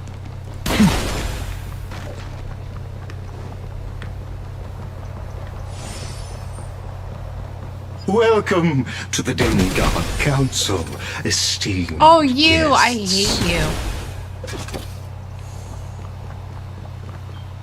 Lord Anaxagoras, oh, I've heard so much about you. Head of the Nusporists of the Grove of Epiphany, notorious blasphemer, I'm not sure if I'm gonna like a this part of the Chrysos story. heir who bears Circe's core flame, a survivor of the Grove calamity. Did I miss anything? Well, if so, please be so kind as to enlighten me. Since Lady Kindness is already well acquainted with me, I won't waste any effort introducing myself again. But then again, perhaps the customs are different here. Back in my hometown, there is a form of etiquette known as honoring guests. The host will welcome their guest with warm hospitality by treating them to fine wine and a cozy bed. And yet, ever since I arrived, I have not been welcomed with warm courtesy or ceremonial gifts. Instead, I am met with intense scrutiny. Even more absurd, the host has sharpened their blade and instructed their servants to lie in wait in the shadows. That was well said. Even though it's unfortunately true. Right. Perhaps you intend to cut open my heart, retrieve the core flame, and then hold a grand feast for all of the guests. Everyone, stand down. Thank you for understanding. I am but a feeble scholar who is not used to the stench of avarice and blood. No need to be humble, my lord. From my perspective, your courage and gumption are worthy of the reputation of the Seven Sages. Your bravery is more than adequate to accomplish our perilous endeavor. So, you wish to start a war? Well, since the Chrysos heirs are calling for war, we will respond in kind. Conflict is inevitable. Since Aglaya endeavors to suppress the virtuous commoners with blood of gold, we will not hesitate to display the rights and mettle the citizens of Akama are so entitled to. She is a liar. As to Aglaya your didn't question call of whether for war. peace is still a viable option, well, to that I can only say this. Everything hinges on the next citizens' assembly and whether they have a sudden epiphany amid the clamor of the masses. And since you, as a Chrysos heir, accepted our invitation, you have indeed given us a glimmer of hope. What brazen arrogance. What you're saying right now is worlds apart from what you were saying before you retired your cleaners. I don't grinning. deny it. After all, they're responsible for cleaning up any threats, and just a moment ago, you were on the side of the Chrysos heirs. But now that you're an ally of ours, we can continue talking somewhere else. As you know, these walls have ears. I was fortunate enough to have the opportunity to discuss a treatise about the Venerationists with your teacher, Empedocles. Yet, it seems you subscribe to the Nusporists instead, Lord Anaxa. I've heard that this school of thought is one with many detractors. It's normal for ideas to have supporters and dissenters, just like how there are two types of people in this world, geniuses and dimwits. Oh, that's it. Welcome back to the hub of the Demigod Council, Lord Anaxagoras. Surely you remember that countless eloquent orators have stood in this spot before and emerged victorious by stoking public sentiment with their words. And yet there have also been innumerable blasphemous philosophers who set themselves up for failure because they refused to defend their actions. This tiny stage is the most profound embodiment of Akama in centuries. In 15 days, this site shall also become the most important, as well as the final turning point in Akama's history. May the both of us carry out our duties with honor and lead the masses back toward the Era Chrysia, a golden age with no death, strife, or trickery. Oh my, 15 days and nights. That aligns perfectly with the date of your demise. Could such a coincidence truly exist? Using death to prove myself fits my intentions perfectly. What strong conviction you have, as expected of the hero who dared to stand up to the Gold Weaver. As expected, she misunderstands you. That's enough, Lady Kindness. Dispense with the niceties. I only accepted your invitation so that I can serve the commoners alongside the members of the Council of Elders. Don't test my patience with such superfluous formalities. Well, you say that now, but surely you also require my aid as well, so that you can stay alive even when being pursued by the Golden Thread? You worry too much. She won't show her hand too freely, as she still needs to garner support from the masses at the Citizens' Assembly. Even someone like me can tell that only a sliver of her humanity remains. Surely you're not asserting that she will definitely act in a rational manner. As you're no doubt aware, Aglaya covets the core flame that I possess, which makes it the bargaining chip that allows me and the rest of you to negotiate with her. However, in return, I'll need the Council of Elders to support me as much as possible. Naturally, this includes the guards as well. You're well aware how valuable Cersei's core flame will be in the Era Chrysia that you are desperately pursuing. Talk is cheap, so you'd better act prudently as well. I understand.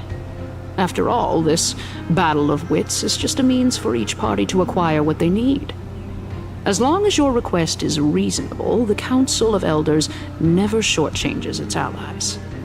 Since we're both intent on mutual cooperation, let's not mince words and just speak plainly to each other.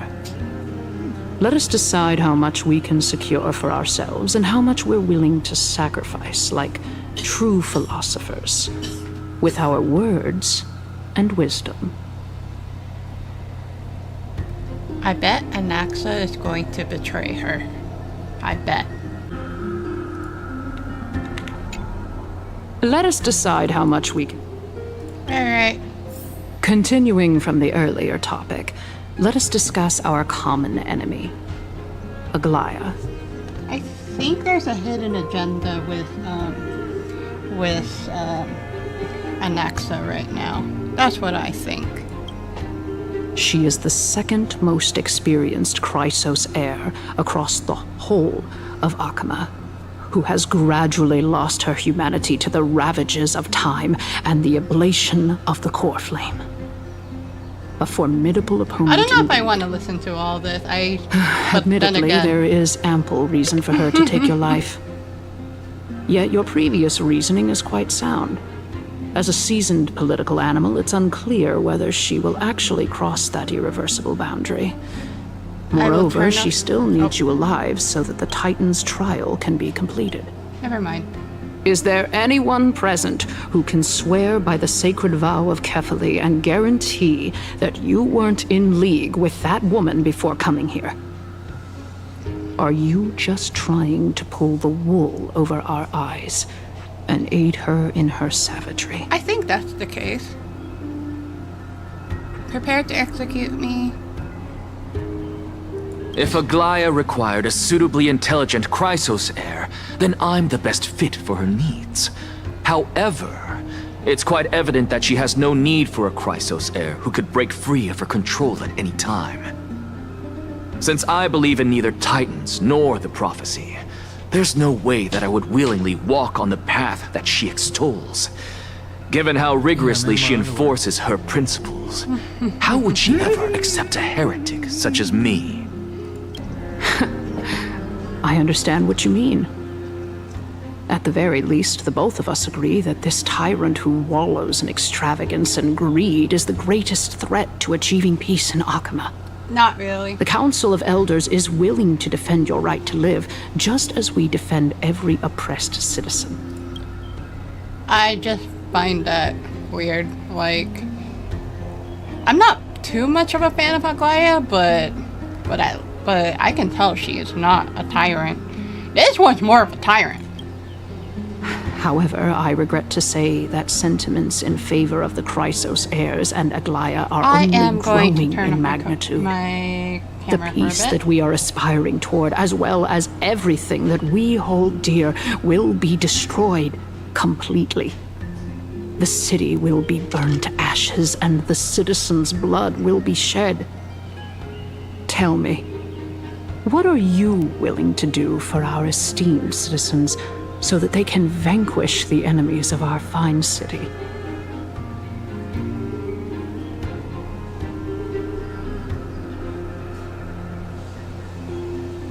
Aglaya's authoritarianism, conceit, and arrogance have granted her unfettered control for the most part. Yet these traits are also her greatest weakness. If I can render her helpless by forcing her to experience the agonizing pain of betrayal, I am certain she will never recover from such a setback. Surely you don't believe that such a tiny betrayal will be enough to push her to her wit's end. Oh, jeez, see. What's more, there are many who remain silent, merely watching to see how much chaos I can unleash. Sorry. Not to mention, you know full well that the Chrysos heirs have never been a united front. In the name of Kefali, Akama thanks you for your sincere and valuable thoughts. At this stage, it's clear that you and I understand the benefits to be won from this discussion. Let me put it plainly. The Council of Elders has always been renowned for its fairness, and that fairness is built on a foundation of sincerity. Not fair enough. The enough. Council of Elders has vowed to all citizens of Akaba that it will always remain loyal to them. As for you, my lord, how will you guarantee that you will be able to live up to such earnestness and will not betray Akama's indomitable citizens when the opportunity presents itself? Just as you now betray Aglaya when it suits you. Isn't Anaxa a blasphemer? My loyalty is unquestionable. Surely you jest.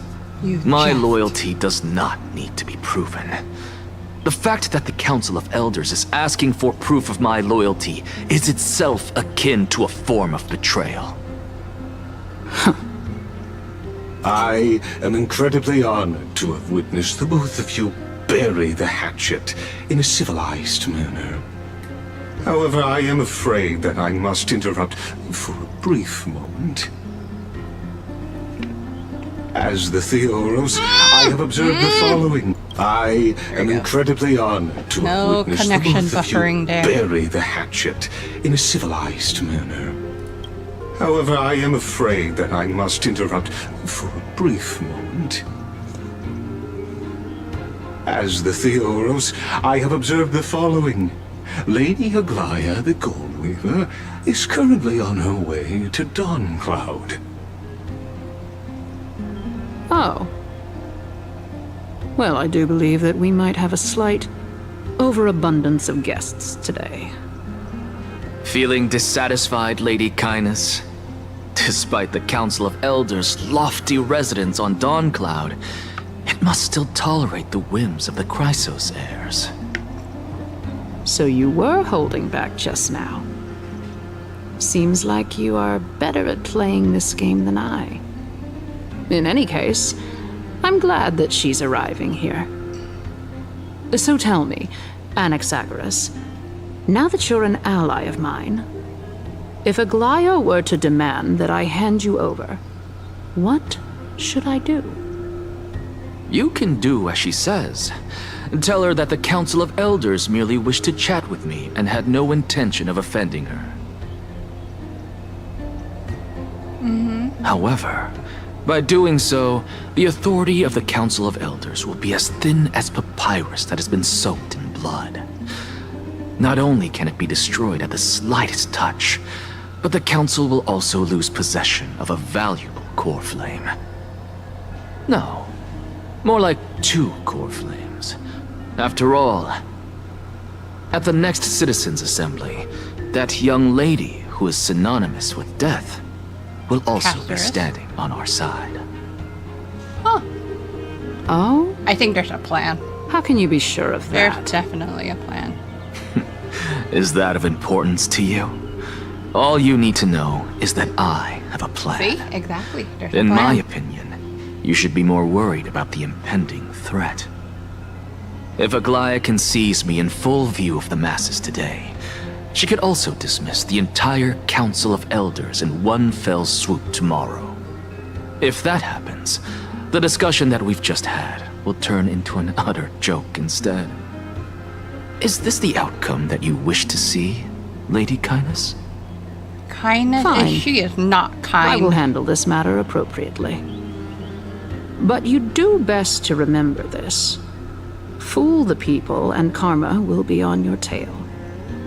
I'll overlook it this time, but don't count on there being a next time.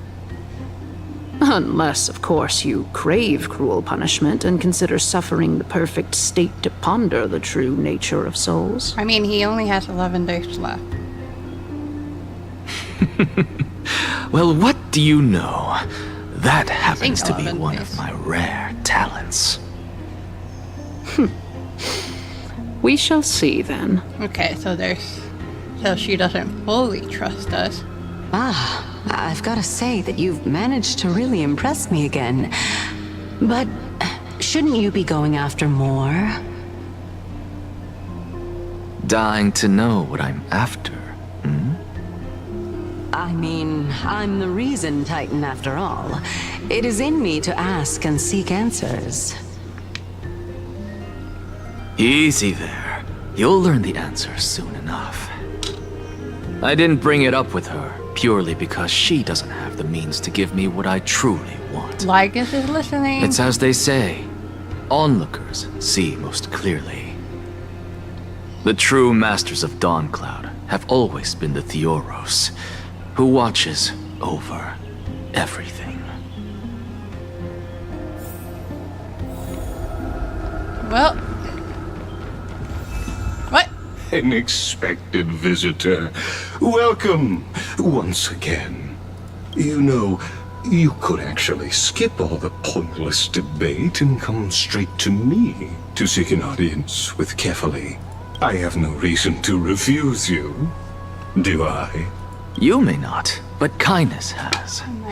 Whoever gets hold of Kefali's core flame will get to rule over Akama. She's wary of me, so naturally I had to gain her trust. I would say that debate was not at all pointless. Very true. In my view, this individual has gone to great lengths to get close to Kefali. He might very well be plotting something nefarious against the Titan. Oh. Right. Could be right. Are you still willing to let him pass, knowing this? Yes, very much so. All yes, he living can see. creations are It can see. always free to visit Kefali's transcendent vessel. This comes with being the world bearer. I didn't understand for a minute. She was talking to Lygus, not Anaxa. So Cersei was basically telling Lygus, "Are you sure you want to let Anaxa pass?" Something like that. Okay. How convenient it is to be able to hear what they say. It is truly my honor to speak to a venerated titan in person. Venerated? What does that mean? Please, go ahead. Let me join you both on this journey. Oh, a bygone myth tells of an occasion where carefully Watts answered their followers' questions on the peak of the holy mountain. Hey! Oh, Nelly. Hey, right when I'm recording? Since believed that scaling this titan cliff is one way of being with the god. Hear that? It's not every day that you get to climb a mountain with Cersei's. You should sing me a hymn of praise. Titan hymns are beyond me. Maybe I should pull for Anaxa because he got the pistol.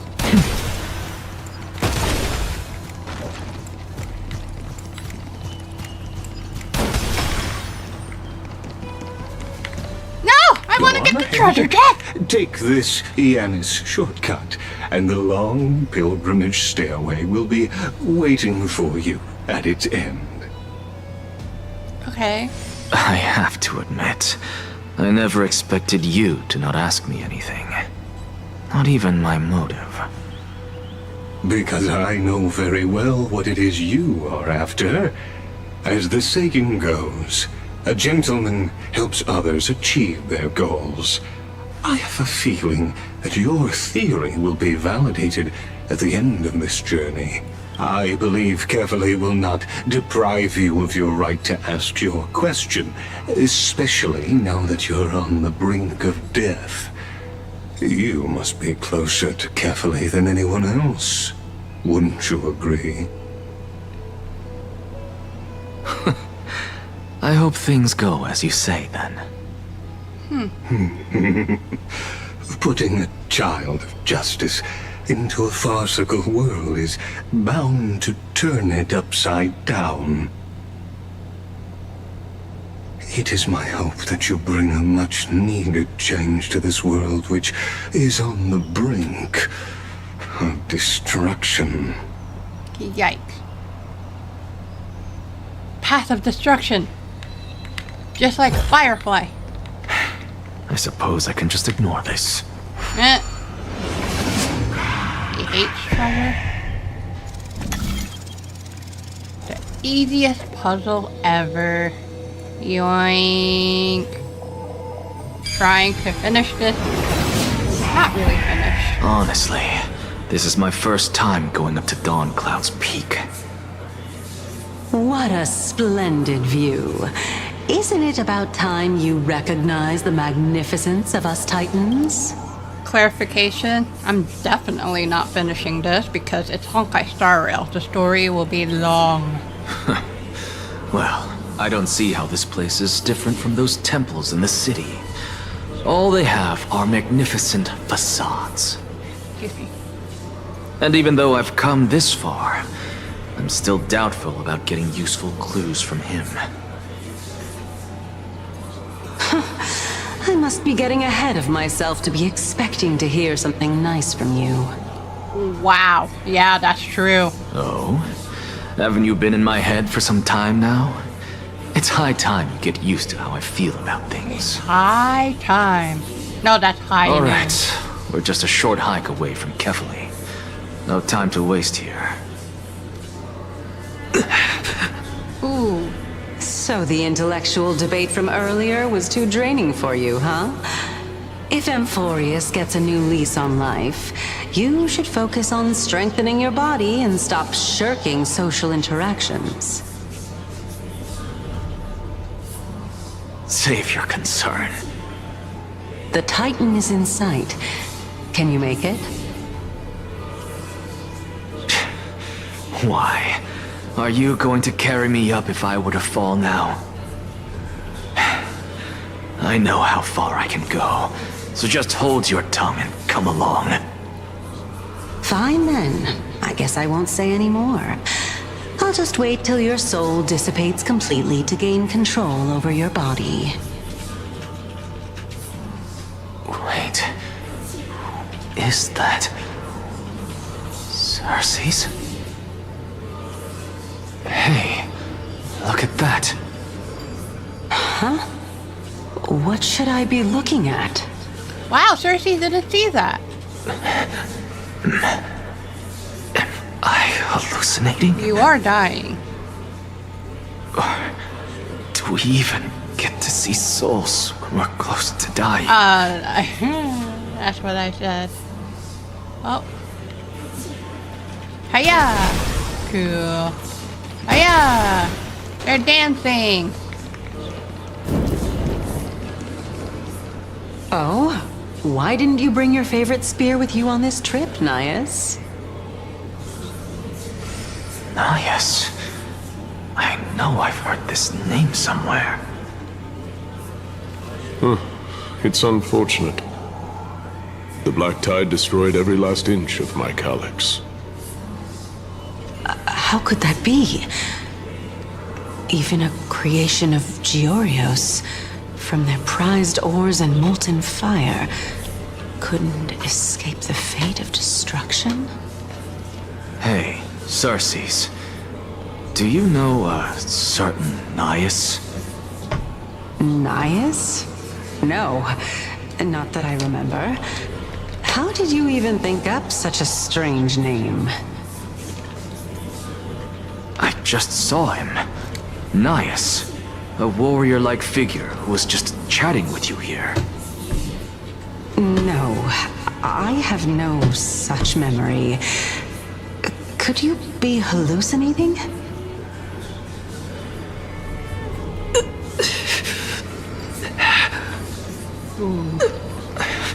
He's going crazy. Departed spirit? This one? Can I talk to her? This is clearly a ghost. I can barely see her legs. Dodger fly? What?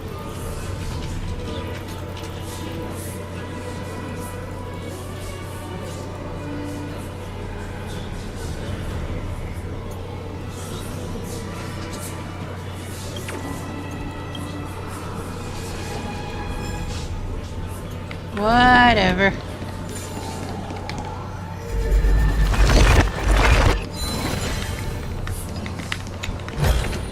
Okay. Go melt it down. Go melt it down. Dun dun dun dun dun dun dun dun dun dun dun dun. Let's go, cutscene. Enough about me. Did Kaos ever reply to you? Well, regrettably.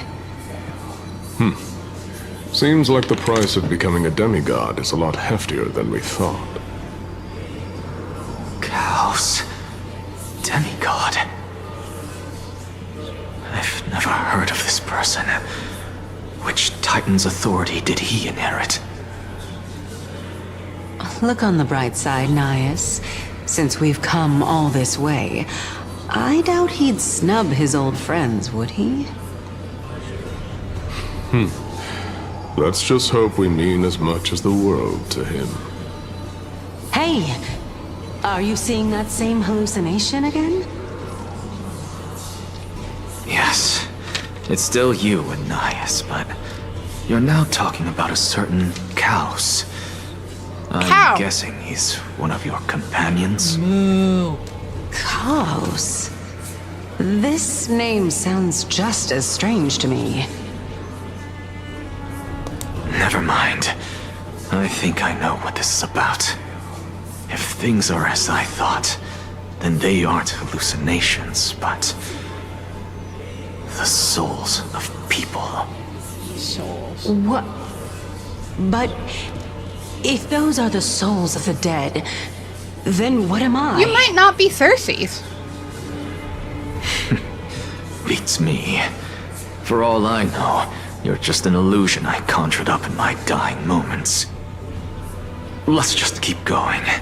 As long as I take in more sights and hear more stories. Know your limits. Wander too far among the dead, and even I might not be able to save you.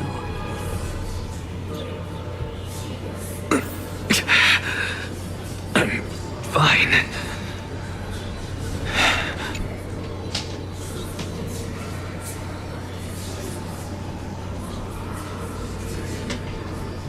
This is a pilgrimage platform dedicated to devout believer, but you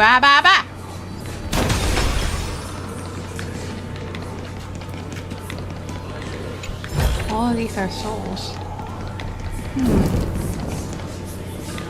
I don't want to do puzzles. So, we meet again. I'm sure you wouldn't mind a snooping ear. Well, bless you.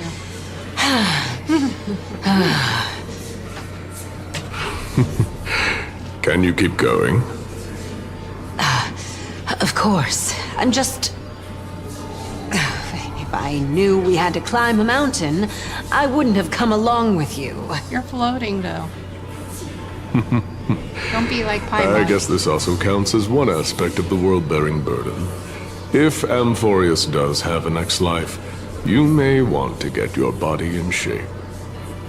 Keep your sarcasm to yourself. I'm not getting anything of value from them.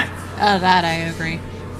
I would sooner throw myself off this cliff and hit rock bottom than exercise even a little. I am Calypso of the eminent Seven Sages, after all. Training would make me no different from those Helcalithist barbarians. Wait! Calypso. She's one of the Seven Sages. Oh. A member of the Grove? Oh! No, she can't be. I would know her name if she really were one of the Seven Sages. Cersei's... Hey, that... Cersei's. Does the name Calypso ring a bell? Oh. Cersei's? That is not Cersei's real form, too, anyway, huh? Doesn't matter. I can do this myself. He's really struggling, huh? Looks like I'm nearly there. Oh, beautiful old world. Where are you now? What? Oh, legendary era Chrysia. Return to the mortal realm. What are you doing? Splendid gods once walked the paths we walk. Alas, all that's left of that warmth is a hazy mirage. Why are you chanting that too? Well...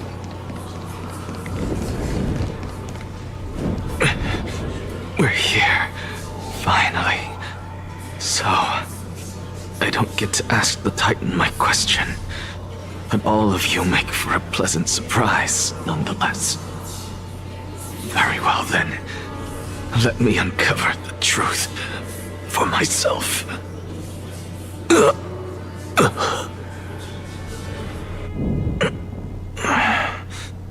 Did I still fail to make it in time? Huh? So, I'm back here again. Yikes. This is... I can hear it. I hear it from the depths of the tides, behind the closed doors of the void world.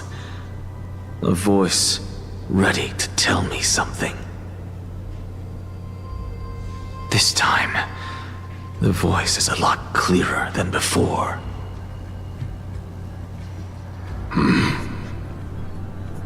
Oh. Since we've come this far, let's just wait.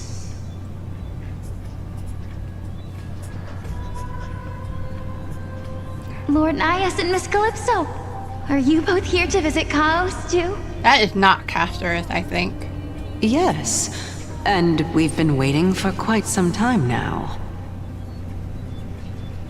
Regrettably, he hasn't answered us. The worst case scenario is that he's already been overwhelmed and crushed by the world-bearing burden. You're overthinking, Lord Nias. I can still sense Chaos' soul in the area. And besides, we both know Chaos' nature. A deliverer like him wouldn't fall so readily, much less give up on all that he holds dear. Isn't that so? Yes, I have faith in him. That reminds me. Why are you making this trip alone, Polixia? That's Castor's sister, huh? Oh, my sister needs more time to make sure the flowers are fine.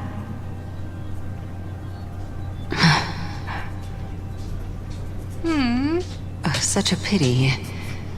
Both of you have hearts kinder than anyone else. Oh wait, Polixia's Castorus? You are born only to take over Thanatos' divinity. Oh. Yikes. Everything that I see and hear this time has left me shaken to the core. What may seem like a mundane conversation is in truth a once-in-a-lifetime exchange that has revealed the ultimate answer to Cersei's question. The conjecture has taken shape and must now be solidified into a theorem. Next, I only need to seek verification from Kefali. World-bearing title. By doing so, I can answer Cersei's question and reclaim my body. But no, I will not do that. That isn't important. Because another one of my conjectures, one that I have always dreamed of proving, has been proved right this very instant. Fusing a mortal soul with that of a Titan to replace said Titan is not a ludicrous idea after all.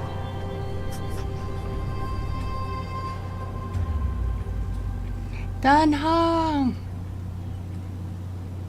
What are you thinking about? Just amazed at how this towering tree is Cersei's divine body. It's a majestic sight. Is that so? You don't look the slightest bit amazed, though. He's Plus, never amazed. You seem to be strangely familiar with the city around the great tree.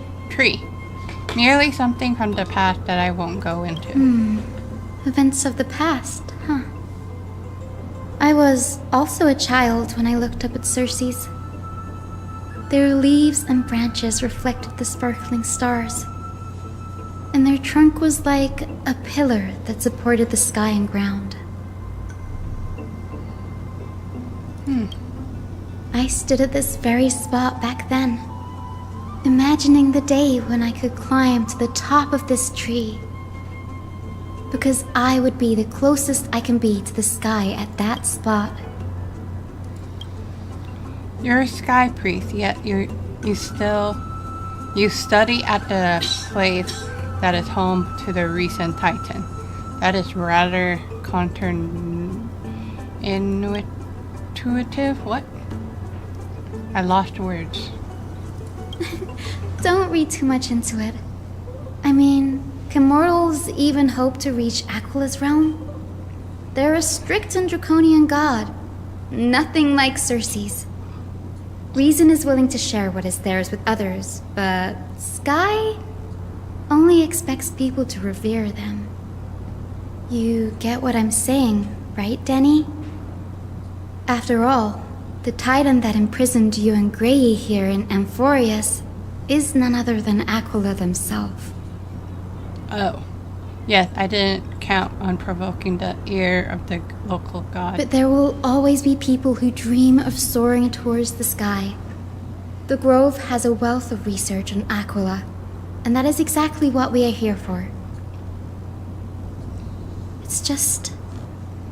I never thought Gray would meet with something like that before we set off. As a physician, I should have been there by his side. Bad luck tends to come in streaks, so don't beat yourself up over it. Besides, Aglaya needs you to uncover the truth behind what happened to the Grove. Let's just make the most out of this trip, and keep a lookout for any documents related to the Death Titan. It could be useful to Rue. Yeah, there's no rest for the weary, huh? Nope. In any case, what we're looking for could be anywhere in this enormous grove. Let's split up to cover more ground. Danny, with your skills, I'm sure those monsters born of the Black Tide will pose no threat to you anyway. Okay. Oh, right. What about you? Will you be alright on your own? Have you forgotten that you're talking to the chief physician of the Twilight Courtyard? Have more faith in me. I'll be just fine. Okay. The silence in here is near deafening. With the vast amount of knowledge it holds, this academy is akin to a labyrinth of information. Even the cleverest of scholars would easily lose their way in here. I should gather my thoughts before heading in. No musing. The clock is ticking. I should search for clues as I move. Sweet. I know it's Dunhung's story, but I'll keep up with this group, so let's go. Wait. Hiya! Hiya! There you go. Okay.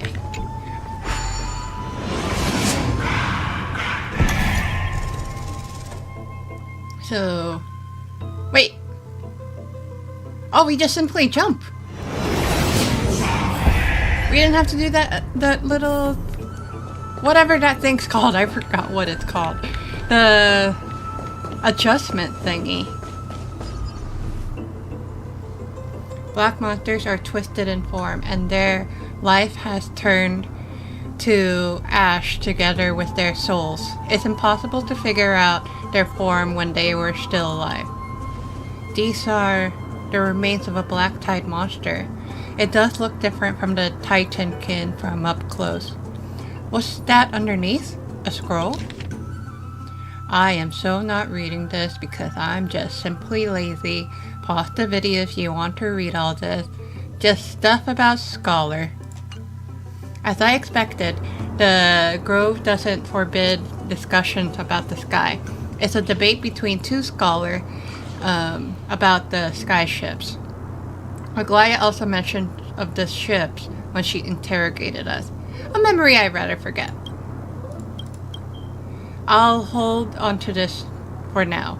With any luck, this journey won't leave us empty-handed. Okay. Huh? That one. What do you mean, huh? When it's all the way up here? I wouldn't have heard of it. Oh, snap. Oh, snap. That's Hyacinth? Why is she surrounded by so many monsters? As much faith as I have in her, it's probably a good idea to help her out there. Really now? This is way more trouble than I could have asked for. Need a hand? Or you could sit back and watch. I can't tell if you're serious or not, but being hard to read isn't without its perks, I suppose. I'm kidding, Danny. Lend me a hand, pretty please. All right, now let's get him. My light. Embrace a new life. Return to dust. Dang. The dragon can't even do much. This place is practically in ruins. What happened? There shouldn't be this many monsters here. The Black Tide is remarkably quick to detect the light of Amphorius. So or rather, the blessings of the Sky Priest in me, might have unknowingly called them to me. Anyway, never mind that for now. Here, you might want to have a look at this. I found it around here and thought it might be of interest to you. Another one to read, but I am not reading, so pause the video if you want to read. I am going as slowly but quickly as I can. That doesn't make sense, but it does to me. So here you go. That's it. Anaxagoras. He's the scholar who fused himself with the core flame of reason. This is new. I didn't know Professor Anaxa was researching this guy. He's never mentioned anything about it. Finan had said Anaxa might be opposed to the flame chase journey. Might is an understatement. Anaxa has never been one to venerate the gods, nor has he ever found it within himself to put any faith in the prophecy. People have come to think of him as a heretic, even in a place as liberal as the Grove. Yet, it is also this very blasphemer that Circe's favors. Fate sure works in mysterious ways. I picked up a scroll on my way here too. It looks like it may be related to the one you're holding. Oh, let me have a look. Hyacinth combines both records together. Hyacinth? By the looks of them, these scrolls are records of two conversations that took place in the same setting, one after the other. There's still much I don't know about the Grove. Do you mind if I ask you a few questions? Sure, go ahead. I guess just for the story flow, because I am tempted. There you go. I don't know what I was going from there. I wanted to say this, but just for the story flow, who are the Venerationists? The Grove of Epiphany is home to 7 schools of thought. While all 7 schools are founded on the ideologies of Thalesis, the first scholar, each is unique in its own way. Among them, the Venerationists revere and worship the Titans the most. As the sage of the Venerationists, Euthyphro has always been at loggerheads with Anaxa. If we were to place the 7 sages on the scales of Talanton, Anaxa and Euthyphro would be placed on opposite sides to achieve balance. A very illustrative explanation. Thank you. Was it a mistake to build the skyship? Nearly everyone in Amphorius has heard the story of the skyships by now. Aquila's stature is loftier than the heavens, and their divine retribution is merciless. That's why it's no use building giant skyfaring ships. Oh, but I do wonder if a supercharged mini treaty cannon could slip past their watch. That was a joke, right? What is Anaxa's field of study? Newsporists primarily study the application of alchemy in soul repair. Everyone considers Anaxa a blasphemer, but that has never stopped him from sharing his ideas, no matter how taboo. If you must say that he's hiding something, then it's likely what lies beneath his eye patch. No more questions! Anaxa often says that every failure brings us one step closer to the truth. Perhaps, to him, the crash of the skyship carries a different interpretation. The firmament is not impenetrable. On the contrary, it was precisely because the skyship represented the first step toward breaking free from the shackles of the earth that it provoked the wrath of the Sky Titan and brought divine punishment upon itself. It's a shame that the majority of the Grove's research on Aquila was headed by the Venerationists, with sacrificial rituals making up a predominant part of their findings. Discourse about more esoteric subject matters in relation to Aquila dwindled even further after the skyship incident. So much so that even this scroll is completely new to me. Don't worry about it. We'll just collect everything we can find on the Titans for now. There's something else that caught my attention though. This says that Anaxa is conducting secret experiments of some sort. That's what I'd like to know. What are these experiments he's involved in?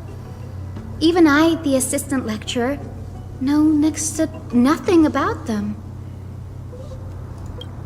I have a bad feeling about this.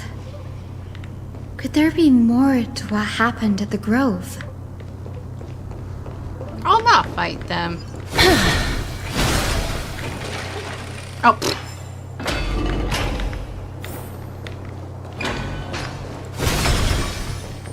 I am definitely gonna need... There you go, that worked. That's what I was about to ask for. I wanted some... Why is it This heartbeat? is the Library of Philia, a place where the Grove stores its collection this one, of tomes. Other than books written by the 7 schools, you can also find philosophical texts, ballads, and religious writings from the Outlands here. Cities that desire to learn from the Grove were apparently expected to contribute knowledge of equal value to what they sought. We've had more than our fair share of hilarious episodes over the years. For instance, it's said that the Erythrocheramists once borrowed a manuscript from a certain author, but ended up returning a copy instead of the original. What's more, the original manuscript was supposedly then hidden here.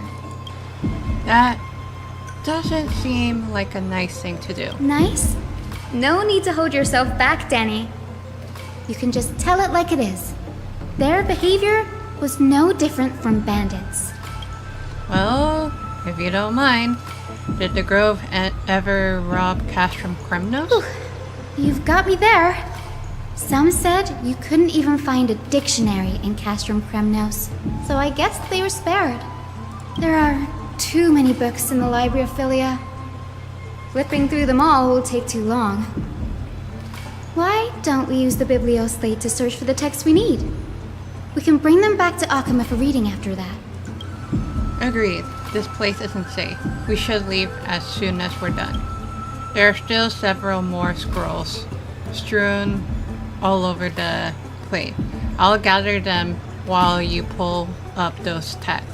This way, nothing will be overlooked. Okay. Oh, go this way. Why are all of them red? Investigate. These are the complaint letters from the scholars about Anaxagoras the blasphemer. There's a thick stack of letters. Based on the dust accumulated and the perfectly intact seal, the complainee did not even bother opening them and just chucked them aside into a corner. This is about Anaxa? I should read this. Hyacinth, you should come have a look too. Ugh, it's so dusty in here. Whoa. Are these all complaints about him? I can already see what they must have written. Anaxa has no respect for the gods. His very existence undermines order in our society. They're probably all things like that. Does Anaxa hold that much influence? Why else would they call him the Great Performer? When Anaxa established his school of thought, the first thing he apparently did was read his own work to everyone. Are the Titans truly an accurate reflection of what humans think gods should be? Worlds created by gods are indubitably perfect, but what of Amphorius? Only foolishness and insensitivity everywhere you turn. An uncanny impersonation. What happened after? They marched him straight to the seat of judgment before he could finish. Though what he took on in the end was more of a debate than an actual trial. He had to address every one of the scholar's allegations, or face expulsion from the Grove. The first allegation was... Do you agree that since the Titans created the heavens and earth, so the mountains, rivers, and seas must likewise be their creations? Am I supposed to put myself in Anax's shoes or something and answer that? No? Based on the history of Flame Chase Journey, humans have a potential to take over the divinity of Anaxa said the same thing then. Needless to say, his right. critics didn't take kindly to his answer, so they followed up with a second allegation. You claim to be studying souls, yet you are, in fact, defiling them and committing acts condemned by the gods. Do you admit it? That's a serious allegation. Did he really do Anaxa that? always wears an eye patch, never removing it, even when alone. Some say he used one of his eyes as an alchemical ingredient. Every being in the world owes their safekeeping to Kifili, and this is even more so for the Chrysos heirs who have divine blood coursing through them. If he has really done something of that nature, then it'd indeed be sacrilegious. Thankfully, they had no way to prove it, so it amounted to nothing more than an allegation in the end. One by one, Anaxa engaged in wars of words against those who would challenge him. Toward the end, a scholar asked him, Anaxagoras, have you any Anaxagoras. respect for the gods? The Anaxagoras. Sorry for not It pronouncing was names only right. after a brief silence that he answered, I have never denied that titans are meant to be noble constructs. Well, he didn't say that the Titans are not noble. Ring louder in this case. Yes. I'm not sure how that controversy was eventually resolved, but what's for certain at least is that Anaxa was allowed to stay in the grove where he continued his research, despite being regarded as a heretic. By the way, this stack of complaint letters has reminded me of a place in the grove. We may find clues there that aren't on the teleslate. I'm talking about Anaxa's alchemy lab, hidden between the cornerstones. Given the Grove's meticulous approach to archiving, could there really be such an oversight right under their noses? It's a well-kept secret. Among the 7 sages, excluding the nominal chief sage, each has a private sanctuary where they can conduct research undisturbed in their free time.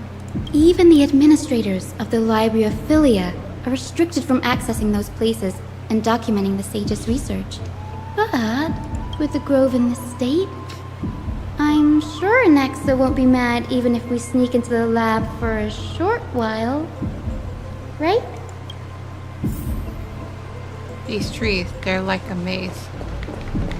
Okay. I feel like the stories, I mean, this should have been known like very long time ago, but Honkai Star Rail story is like more extended than it should have been. Gurgle.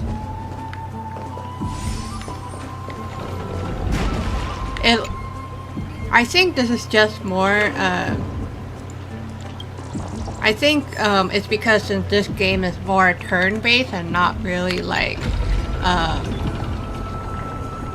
and it's not exactly like actually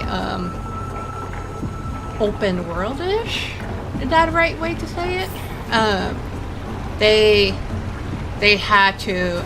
I think they wanted to extend story more and have lots of like yapping and like and all that, but I don't know. I feel like they could still succeed without having to explain so much with the story or whatever. This is the place, but where is everything? Materials for alchemical experiments, matrix diagrams, and even the seal to the lab. They're all gone. Did the black tide destroy it all? No wonder we didn't see any defense mechanism along the way. Have you ever been here before? No, not even close. Not only are alchemy experiments high-risk activities, but Professor Anaxa also has a penchant for using bizarre materials. Students often saw him walk in looking right as rain, but come out covered in soot with his hair singed. Naturally, No one dared to come near this place.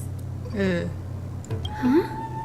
That bookshelf over there seems to be the only thing still intact. Oh, this one. Oh, I thought the scroll. I'm like, that's a scroll, not a book. These are the materials requested by Anaxagoras document. I forgot the pronunciation already. Documents from various fields have been compiled in one place, including Titan's creation, the universality of the soul, alchemy doctrine, and so on. Most of the materials look to be within the research domain of the Nullsporist school of thought.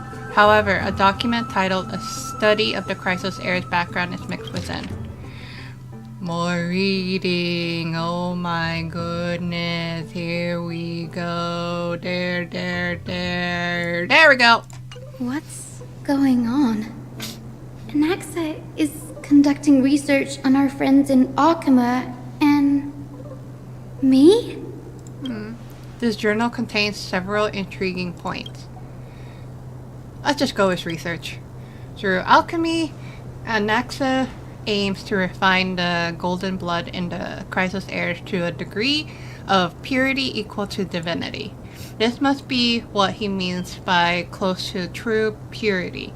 But treating both Titan creation and the human body as materials to be used in alchemy experiments? That's rather extreme. Danny, look at this.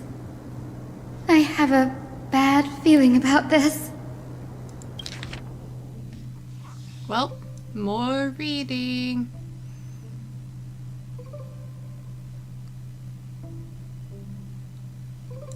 Well, yikes, My biggest fear. It's come true. After going through his notes, I think I can piece it all together now. Anaxa was carrying out experiments on soul transmutation. Whoa.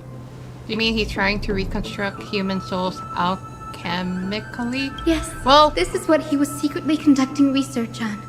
Something he had to keep hidden from others. Compared to his public speeches, this is the real blasphemy. Well, he makes sure it's...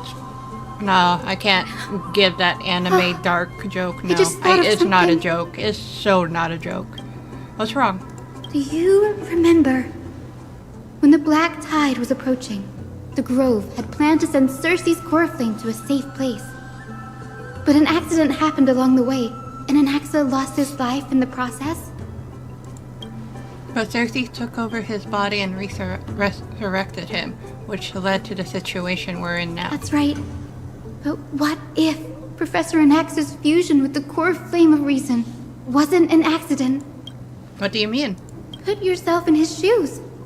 Knowing that the Black Tide was closing in and your time was running out, what would you have done? Oh, did he fuse together? I put my theories to the test no matter the cost. Exactly. When the Black Tide came, the true reason Anaxa headed to the Luminary Throne was to transmute and fuse himself with the Titan's core flame. I had a feeling that might have happened. Did he succeed? No. Oh. Judging from how he reacted after the event, the results came as a surprise. Maybe he failed to consider the possibility that Cersei's would make a similar decision. The manuscripts detailing all the alchemical formulae have been taken away. His research is still ongoing. Could he have taken them for other purposes? Like what? There's only one Titan left in the world now. No. No way. To conceive an entity of perfection, one must first understand the principle of creation. If Anaxa is in Alchema now, then that means... He's after Kefali. He's after Kefali. Well Sir, then. this sky above us, it's not real, is it? Of course not. This is just an image from a projection device used for educational purposes. A simple trick. The day-night cycle has been lost to this world, so that students like you may still learn about the night sky. Astronomers have harnessed the Titan's miraculous power to manipulate the light, projecting the nights of the past here for you. Much like how the sky above the Holy City is also illuminated by Kefali's dawn device. So, the skies of Akama are fake too. You mustn't conclude that, Anaxa. You should know that only a child would expose a trick and be proud of it. Often people know more than they let on. They simply choose to feign ignorance because they have no other choice. Then they're just deluding themselves. People believe in Kefali's tale of Genesis, accepting wholesale whatever the priests preach. But we're different. We've already walked out of the firelit cave of ignorance. We have already realized that we live in a world where Titans make the rules. Even when we look at the sky, we're only seeing what they allow us to see. Rather than gazing at this mockery of a night sky fabricated by them for the rest of my life, why shouldn't I be the one to take control of the projection device instead? So much time has passed since you sowed the seeds of doubt in my heart, child. Many a night, I find myself penning down all my theories and wild ideas, only to burn them to ashes when I open my eyes in the day. Why? Because we'll face death by burning if word gets out?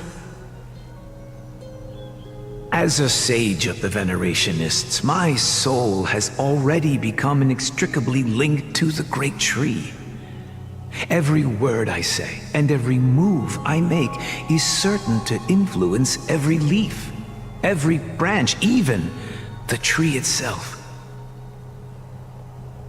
But above all else, my days are numbered. Instinctively, I have my doubts about the golden blood and the human soul, yet I have no means of verifying them. The golden blood in my veins is woefully thin, and I am loath to waste what little time I have left obsessing over a hypothesis that cannot even be proven in the first place. But I can, sir. I can do it for us. The time is right. Give me all that I need, and I shall accomplish this grand feat on your behalf.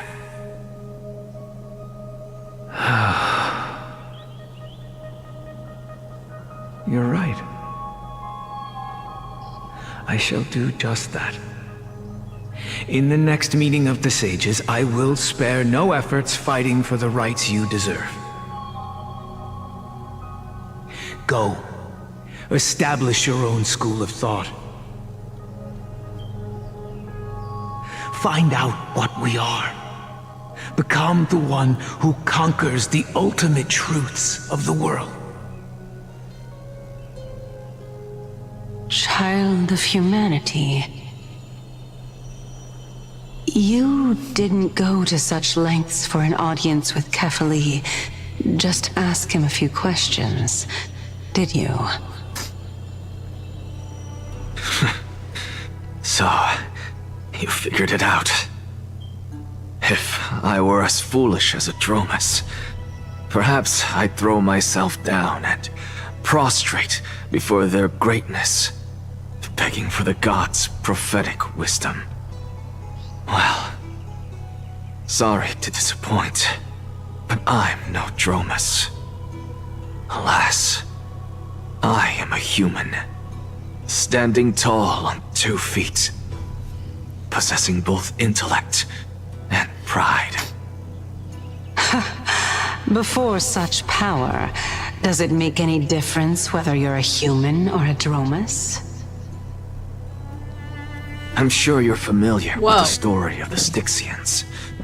When the raging waves threatened to swallow them, they didn't just give up and become sitting ducks. No. They constructed a dam that kept the roaring tide at bay, chaining down the mad Fagusa. They call me a blasphemer, Circes. But that doesn't mean I deny the existence of gods. It's just... as I see it, Titans are simply a force that mankind has yet to find a way to tame. Oh? If power that rivals the Titans is what you crave, why not conform to the prophecy and brave the trial? Why stop at harnessing the power of the Titans when I can do so much more? The source of life is what I wish to grasp, to understand what makes up the soul, and to learn what we really are. Thanks to you, I've had the chance to personally verify, in more ways than one, that the soul indeed ceases to exist in death. But where there is death, there is life. And where there is an end, there must also be a beginning. How then is a soul born? That was the only unknown variable left in my calculations. And by the sound of it, you have already formed a conjecture. No, I have already drawn a conclusion. In my journey unto death just now, I finally saw the answer with my own eyes.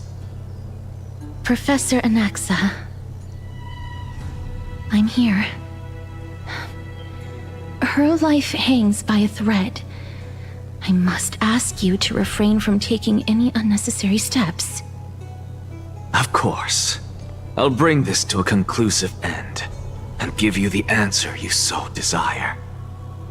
However, in accordance with the principle of equivalent exchange, I must also demand from you what I need. As you wish. Don't you care to know what the price might be? It's a matter of uncovering the truth about the Death Titan and her survival. She cares. This may be the only time I can ever save someone's life. There is no need for me to think twice. I see. In that case, let the show begin. Indulge me. Am I correct to say that you intend to prove Thanatos' whereabouts and prove the nature of our existence now? So, before I continue, I like that the two new characters, two new playable characters in this game, are actually interacting with each other a bit more, because most of the characters in the past versions, most of them, not all of them, most of them, they barely interact, if not at all. They barely have a bit of interaction. I just feel like Anaxa and Cathris have a bit more interaction with each other. That's what I feel like. Before I begin, I must confess I had been stuck in a cognitive trap all this time. As unrelated as these two propositions may seem at first glance, they are in fact logical equivalents. They are merely two different ways of telling us about what the soul is at its core. The reason I say this is, as I've mentioned earlier, the answer was hidden in my journey unto death.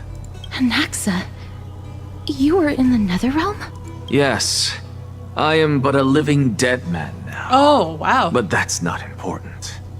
What truly matters is, I overheard a conversation between heroes. Ah, so So he revealed himself a bit to That's not casters. all. Remember how I said you were a part of that conversation too, Circes? And I've told you that I have no recollection of such an event. That was likely just an illusion conjured up by the mind of a dying man. Of course you would remember, because that wasn't you. That was Calypso, one of the 7 sages of the Grove. Calypso? Huh? Oh, that's the name I made up on a whim when speaking to this girl. Me, right? How do you know of it? And surely you jest. Don't you think I, of all people, would know if that were the name of one of the 7 sages under the shade of my tree? Don't you claim to know the Grove's past like the back of your hand? It seems you've lost even the memories seared into your soul. Use your head, Circes. Since all of this took place in the realm of the dead, it stands to reason their likenesses are of souls from the past. The living cannot step foot into that world. So who could they be?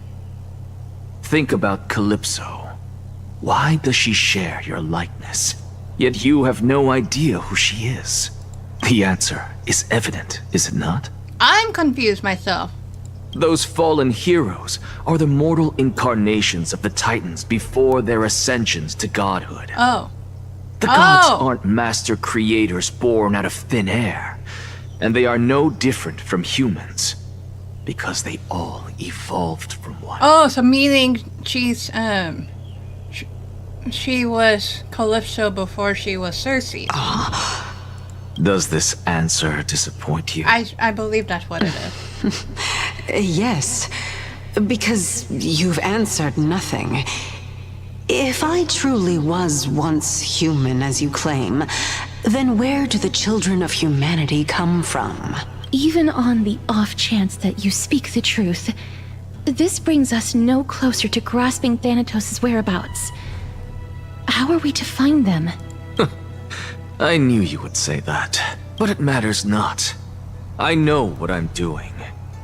Actually, why don't we have this supreme being standing before us tell us everything? You can revive a Titan? Humans cannot return from the dead.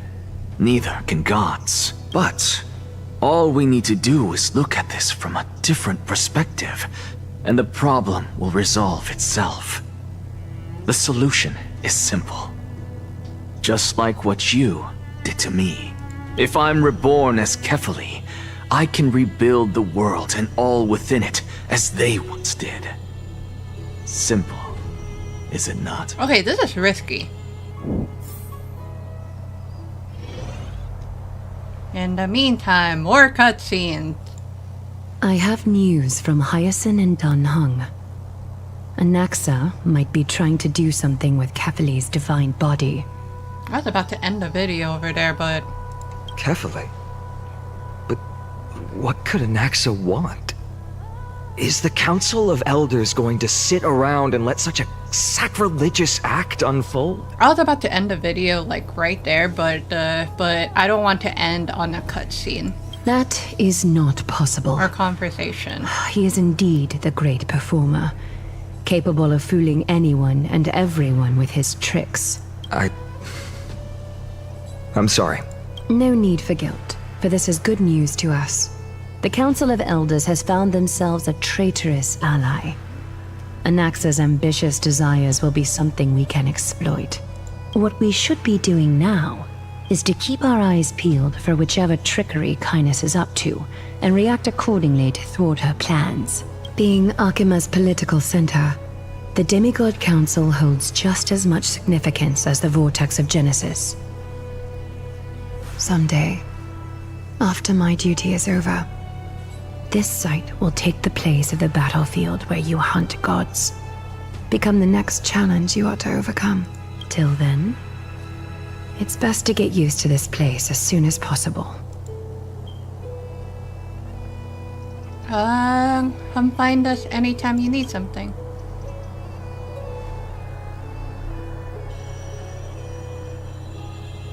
Oh my goodness! The Christos heirs only have their standing because of the Council of Elders. How dare they trample over it? How many more cutscenes are there? Wow, these people are shooting daggers with their eyes. It's been a while. Hello, Oleg of Amphorius. What is that supposed to mean? Is this really the sort of person that the young lord praised as a ferocious warrior? It has indeed been some time, Lord Crateros. What brings you here in such haste? Shh! Keep it down. Be more vigilant. See those duplicitous dogs over there? They do the dirty work for kindness. I've already ordered my people to hold them back, but we should still lay low. Unless you're itching for a bloody fight to get a workout in. My bad. So, did something happen? Did you hear thunderclaps last night? It's Acheron! Hacker? What? She's been through a lot lately. Please pardon her. Can you tell us more about these thunderclaps? Thunderclaps are beacon signals of strife. They are a message from the young lord. He threw a spear bearing several words at Akama. Watch out. The Flame Reaver is back. Dang. I guessed as much.